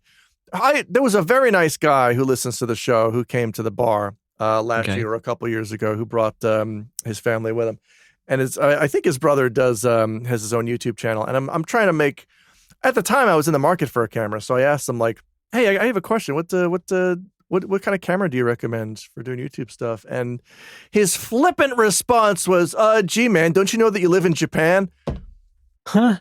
And all I could think was, "Oh yeah, sure. I'll just go into a shop and buy any camera. They're all the same, right?" Like, no, I'm looking for a specific model recommendation. Like, not every camera is the same. Is that where he was coming from, or was he coming from the place of like Japan is technological wonderland? It was. I think it was a shrug and kind of a sassy look, man. All Japanese cameras are great. You can't go wrong. What a stupid question. Why are you asking me for? That's a stupid question. And it just made me feel real stupid. And I wanted to throw up my arms and be like, yeah, you're right. What a dumb question. I'm sorry I offended you. It doesn't matter, I guess. Another great tale of social intelligence from Critical Hit. Yeah. Boy, you should write a book at this point. You should write it as a mental self-help book. I've been thinking about it. Don't be like these people. Been thinking more and more about writing a memoir, but it would just devolve into me having arguments in my mind that I was having during actual arguments. You know how you always feel like, oh, I should have said that. In my memoir, I'll just be running down the list of all of those. I should have said that. And that can go on your tombstone as well. I wasn't about to yell at this guy because his brother was very nice and he listens to the show. Hi. But I was just like, why are you doing this, man? One of those things where people think they're being charming. Yeah. No, I think he just, I think he might have been embarrassed because he was on the spot because it was only us talking, like the room was quiet. Was he intoxicated yet? Or I think this was towards the end. Yeah. Anyway. Okay. Well, anyway, yeah. Thanks for the non-help. Yes. So the Sony ZV-1F, I can tell you, that's not a camera to buy. Okay, great. So I filmed the couch segments as I do for these video essays. And, I have everything in frame. I have all the color balance ready to go. I have the white balance ready to go. Everything's good. I make sure I do a test record with myself in frame. I did that. I was in focus. Great. Yeah. Perfect. Yeah. Then I sit down and I record the thing. And, it's only about a 30, 35-minute video, but I do so many takes because I don't look at the script when I record. I memorize them. I memorize it line by line and then record it line by line. I record a line, look at the script, record a line, look at the script. Okay. Secrets of the trade. Some of those lines take anywhere from 3 to 5 takes to get right. So the finished file comes out to being, 90 minutes, sometimes 2 hours. I'm sitting there. Right. And I do this. I sit there for 2 hours recording, and I'm like, wow, I'm exhausted. Glad that's done. I make the mistake of breaking down the set, putting away the lights, and taking down all the soundproofing and removing everything and putting it back in storage. And then I start looking at the footage on my computer, and I'm just completely out of focus the entire time. And I'm like, why though? And I open up my camera and look at it, and I examine where the focus area is. And the focus area is where my face was. And I start yelling at my camera, hey camera, why do we have different definitions of what focus area means? What have I done? I said that. I was throwing a tantrum like a little baby boy. It was not pleasant. And so I sleep it off, and I go back the next day, and I'm like, all good. Right, we're gonna, and I do another test recording, and I am in focus. Very good. And I sit down, and I record the whole thing. Yeah. And this time, I do not break down the set. I take the camera to my computer, and I start watching it on my computer. I am out of focus. That was me smashing the camera against the wall. No, air circulation. Air circulation. I used that to take some deep breaths. Yeah. That was me. That was the pantomime of that. I compose myself, and I look at the clock, and I'm like, all right, my wife's not going to be home for another 2 hours. Let's go again. Let's record it again. Let's punch some walls. Let's punch some walls. Let's punch out the glass balcony door. I decide to record it again. And as I'm setting up the camera, I realize what the problem was. This vlogging camera has a function is in quotes, called product review mode. And what product review mode does is anytime you hold something up with your hand, the camera focuses on that and only that is what it's supposed to do. If you're not holding up anything to review, instead it just fucks up all the focus entirely. If you're the product, then what do you got? That's true. Yeah. Now, boy, you might be saying, well, just make sure that you don't have a product review mode enabled. And just make sure you don't have product review mode enabled. That's a good thing to say. Here's the thing. They have mapped it to one of the buttons on top next to the record button. I feel like I hear this every time about a camera review. It's as I was setting up the camera each time after my test record, I was accidentally brushing this button, which enabled product fucking review mode. And then the third time I finally made sure to very, very deliberately only press the dead center of the button that I want. I was livid. Yes. I'm glad I figured it out, and perhaps committing this story to a podcast will help remind me in the future what not to do. Maybe. And you're also editing it, so you're going to hear this a second time, if not more. Yeah, look at these Cocoa Pebbles. I wish I had Cocoa Pebbles. Ray, I'm literally rattled and panicked. I was. Here's me. If you had a convenience store, then I would live with you. Oh, my God. I love being hairless. Tore off some hair in your anger as well. Yeah. What hit me? Oh. Yeah, that's not good. But we got it done. I still think I'm not properly in frame. I don't know how to crop it properly without fucking up the composition because I wanted the flowers in the background, and a lot of this is just. It's that bad. Huh? It's fine. It's fine. I would like it to be better. I thought it was easier to just do doofus on a couch, and then I realized, well, I need to be in the right part of the frame, and I need to have stuff in the background, and so I'm like, all right, I'll put some flowers in the background, and then I didn't realize that the flowers are kind of tall, and I don't want to crop them out, which means the camera's going to be a little bit low on me, but it's fine. Please look forward to it. Right. This is all to say. Here's the real point. I need to find a new process, or to streamline this process, I need an editor. I need to find a way to maybe not record myself on my couch all the time. Maybe just record sitting at my desk. I don't know. I don't want it to just look like it's me streaming. I want the video essay to feel like you're hanging out in my living room, listening to me talk about open worlds and other bullshit. I need a way to make this easier, and that way I can put out more videos. An editor would help. Because that's ultimately what I want to do. I have a whole bunch of ideas in a scratch pad. Yeah. and I'm not going to get to them because this whole process takes so long. I'm looking for oh boy, an editor who knows my style and knows how to, because a lot of these videos don't really come together until it's in editing. And I need someone who knows how to do that. Right. Of course. Boy, if you think that's hard, you should hear more about my idea. What's your idea? No, I'm not. No. But I have said on this show before that, I've also had an idea for a YouTube video series thing or channel, whatever. And I want to do it a very certain way. And it is going to be very laborious.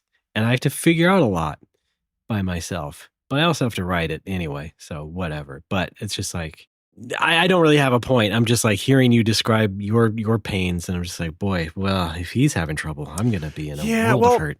The hardest thing about it is by the time I'm editing a video, I have read through my own script dozens upon dozens of times to the point where none of it sounds real to me anymore. And you've said this before. Yeah, I've talked about this dozens of times. I've talked about this particularly on the show before, but like I'm at that place now in the editing where all of my points seem trite and dumb and obvious. And how could anybody possibly agree with this? And this point is silly and this doesn't make sense. And some of that, I have the perspective where I'm able to back away and rewrite something. But there's a lot of those where I don't know if I should be doing that or not. And if I had an editor, I wouldn't have to worry about that. I could just put all of my effort into writing and recording. Yeah. But listen, there's no other way to creatively grow. That's true. Wait, what? in that particular practice. I mean, it's the only way you're going to get the experience and progression that you need to become a better creative person. I guess I know. Yeah.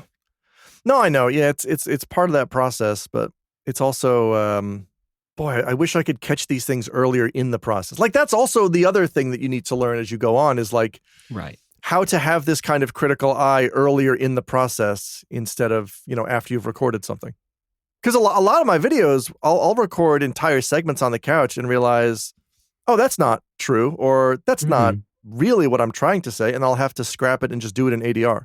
Yeah, but that's that's what happens. I'm looking for a way. Honestly, the most time consuming part is the recording and the editing. If I could speed those up somehow, like the writing process is always going to take as long as it takes. Right. And I'm going to get more writing done in warm weather. Hear me out on this because I like to write at the Aichi Prefectural Library and I'm not going there if it's cold or rainy. No. Which means spring, summer, fall, I'm there a couple times a week. I find a little cubicle upstairs and I bring my laptop and I just hammer out stuff and then I break for lunch and I get right back to it and then I come home. That's fun. That's how I write the most. That's how it gets done. I can't do that for recording and editing. There's no special library of recording where I can just go and set up a camera and then go have a ramen on the 5th floor. Depends on the library, but yeah. I guess that's true. For example, San Jose, the library next to the college has a presentation room. What? And like a real ass recording booth. You can go in there and do some stuff. Yeah. I'll meet you there. Okay, fine. Let's book it. Let's book some time. Disregard that. I didn't know I went to a Japanese college. Yes. See, hi. All right, that's all I got for YouTube talk. Please look, this thing's going to be out in a couple of weeks. Please look forward to it. It's destroying my brain. Well, hey, stop your bitching. Done. That was easy. Okay, good. Yeah. Just release the damn thing, and then release more, and quit caring what other people think. I can't believe I have to say this every month to you. Yeah, I know that not caring what other people think is like. That's the golden rule for producing things creatively, but also like it's YouTube. You don't release these things in a vacuum. They are for an audience, and I do have to consider what that audience enjoys or doesn't enjoy, or not. No, I do. I was just saying, like, some people don't. I know those people are wrong. And they do all right. Oh, okay, right. Okay. Those yeah, I know. people Yeah, are wrong. I mean, that is also they were never popular. That is the disheartening aspect of it, isn't it? Is you see people doing absolute low effort garbage and just getting millions and millions of views. And it's just, they were at a trend at the right time and they hit it just right. And they can ride that for years and years. And I'm trying to sue Billy Mitchell and then lose and trying to do it the hard way by writing introspective essays and then showing them to other people. I don't think that doesn't work as well, but it is the only thing that's, fulfilling. Yeah. Sick. That's all I got. You're right. All right. That's me. That's my venting about the creative process. Ray, over to you. Alex, over to you. Oh, all right. Now that it's back to me, I decree that we take a quick break and then we come back for Phan Fun. Fanf is up ahead. We'll be back after this.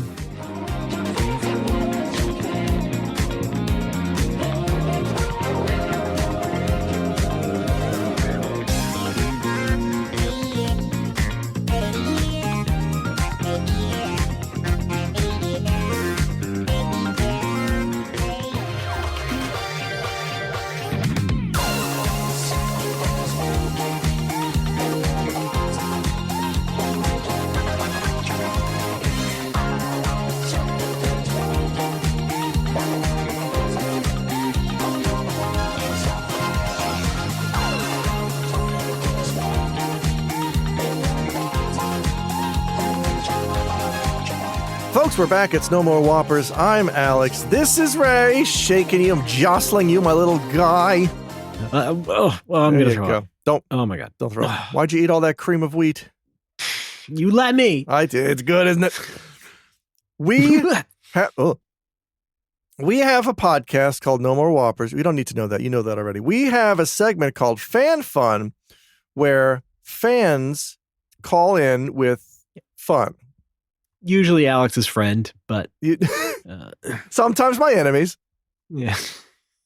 We have phone fun. We want to hear your opinions on the Nintendo Switch 2. Call now. We do. Yes, call now. We'll get to them next month.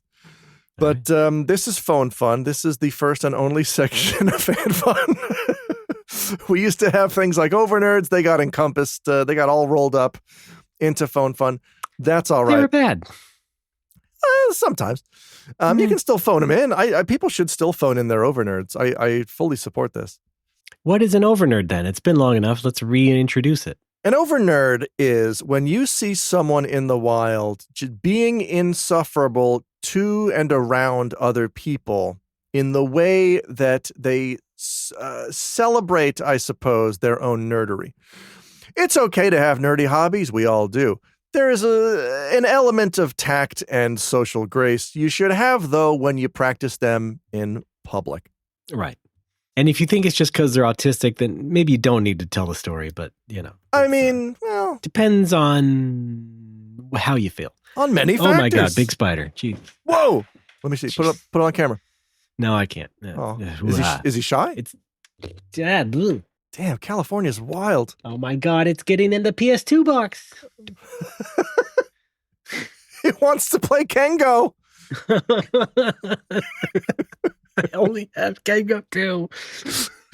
The hell is this shit? Oh, damn it. I'll be okay.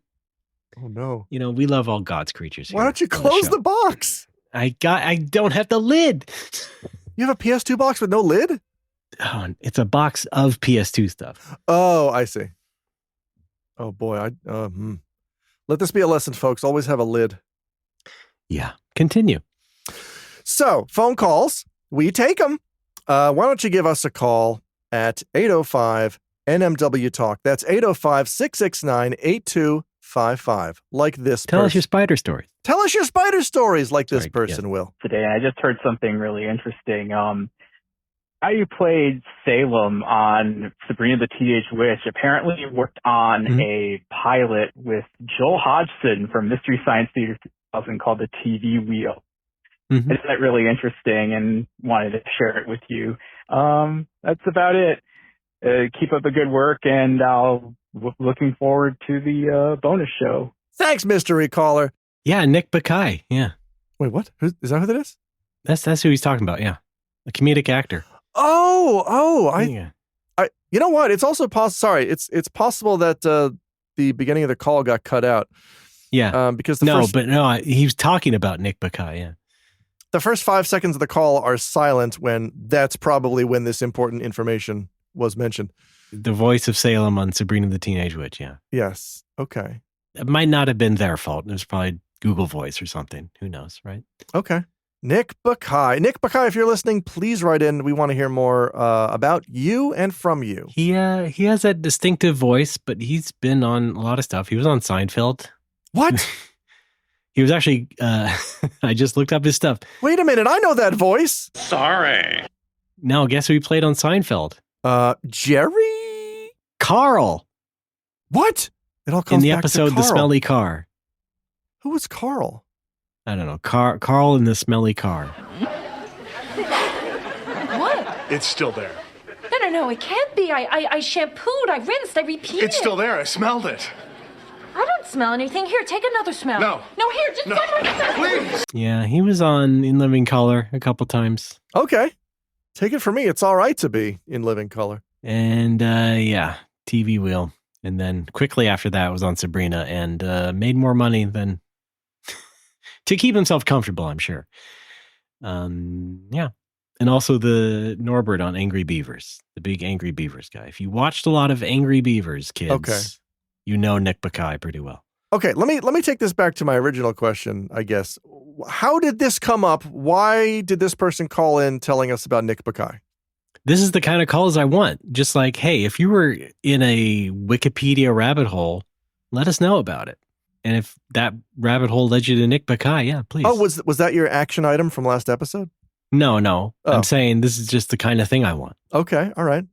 Yeah, sure. You know what? I don't need your long-winded thanks and how are yous.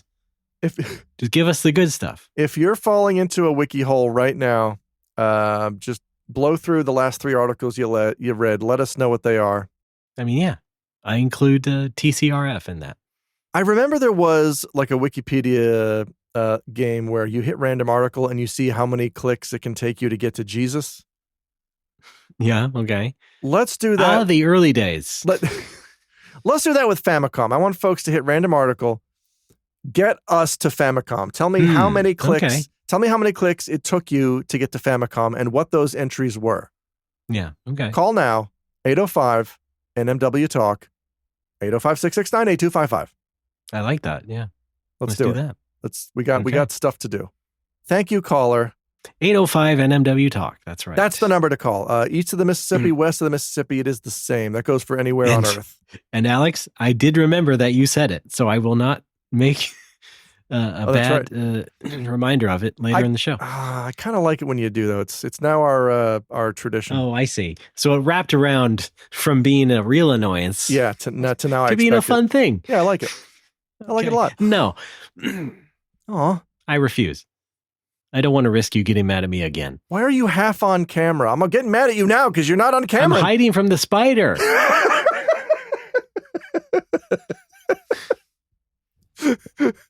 Oh, yeah, it might see you. I guess it might see you. God, it hasn't left the box. What kind of spider is it? It wasn't too huge, but it had long legs, and it wasn't a daddy long legs. It was just one of those thinner spiders. Just get the Stephen King spider. Just get a can of Raid or something. Sure, Alex. Let me spray a can of Raid right in this box of sensitive electronics. Oh, well, when you say PS2 box, what do you mean? There's some exposed hard drives in there. Oh, well, okay, yeah, that's like if it was just games, I'd be like, you can wipe Raid off a game. Sure, thanks for the tip. As we've all done. You can. Yeah, I know. You can wipe Raid off a game. I love that music. Makes it sound like I'm sitting down to play 2-player Dr. Mario with Bosco or something. Jeez. Oh man. Something about that sad black and white clarinet. Hey, what is that? What is that genre of music? There's it's Dixieland adjacent. I call it Pixarcore. It's like It's the genre of music you like hear in a Pixar short with like it's acoustic guitar, but also like Jerry's Game, clarinet. Jerry's Game. That was the Pixar short. Oh yeah, like any of those that have jaunty clarinet or guitar music. I don't know. I don't know. All right, fine. Can we call it emo ragtime? Well, ragtime is a piano thing. Yeah, but it's an emo version.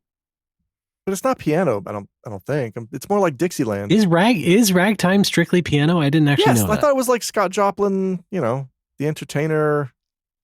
Sugar Hill Rag. Sure. You just add rag to any words, and it was probably a ragtime. But this is also reminiscent of ragtime.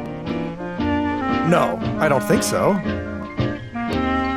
I don't know what that is. That's not ragtime, is it? Ragtime's piano.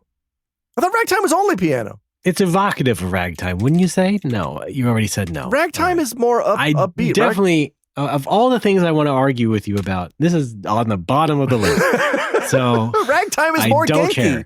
I don't care. Let's drop it before it gets out of hand. Hang on. Wait, I just pulled up a video.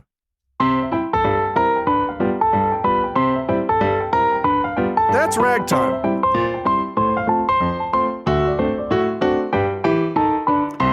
Hi, everybody. Alex here. Ray's dealing with the spider, so I'll keep you entertained with this piano music. Ragtime is considered a synthesis of European classical music and something else. All right, Ray's back. Ray, are you back? Ray's not back yet. The left hand represents the rhythm hand. I think about you. What? Nothing. You didn't hear the thing crash down? No, I was listening to this jaunty ragtime.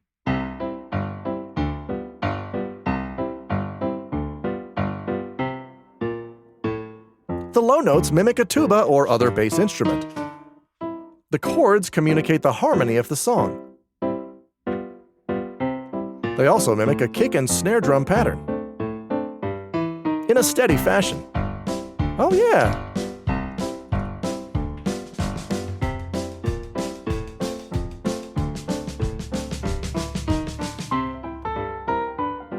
Much of the difficulty comes from the fact that a stride left hand, hang on, the subtitle was moving over it. Moving nonstop from low register, what's going? The right hand is responsible for most, if not all of, something, as it plays syncopated melodies in a ragged fashion, hence the name Ragtime. Well, that about does it for this episode of No More Whoppers. Thanks, everybody, for listening. Our website is nomorewhoppers.com. You can go there and also find a link to our Patreon, which is, nevertheless, patreon.com/nomorewhoppers.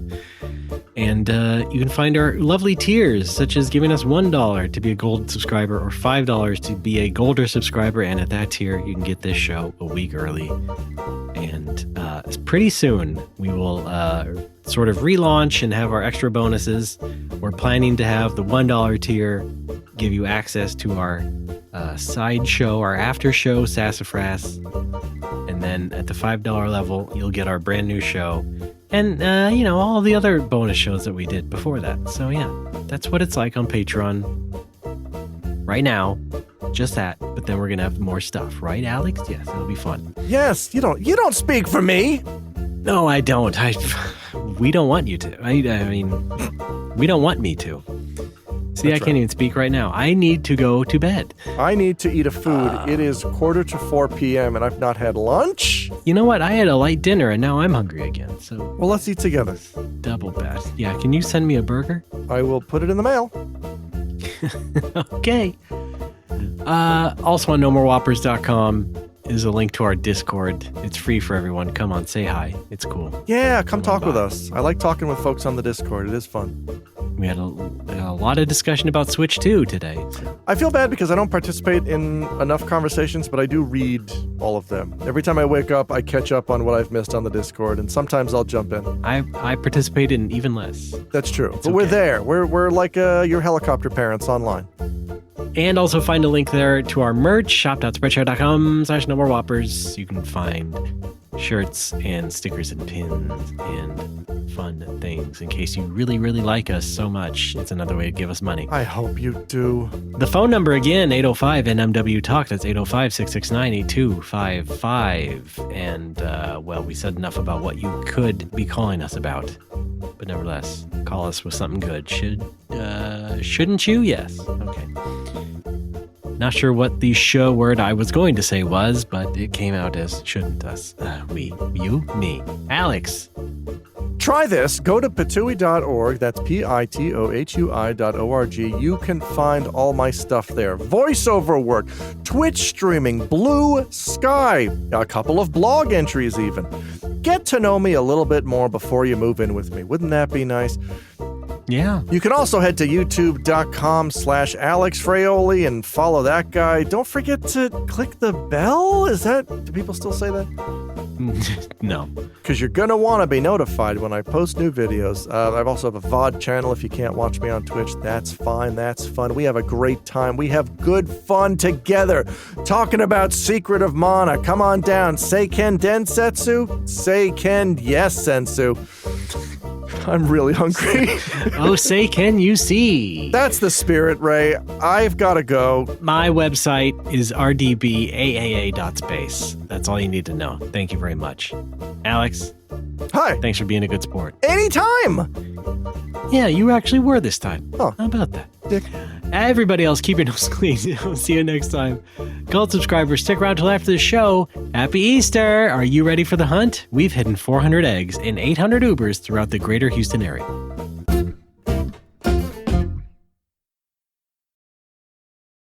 Okay, hang on. I need to take a supplement. All right, what are we taking? What are we taking, fam? Fudge.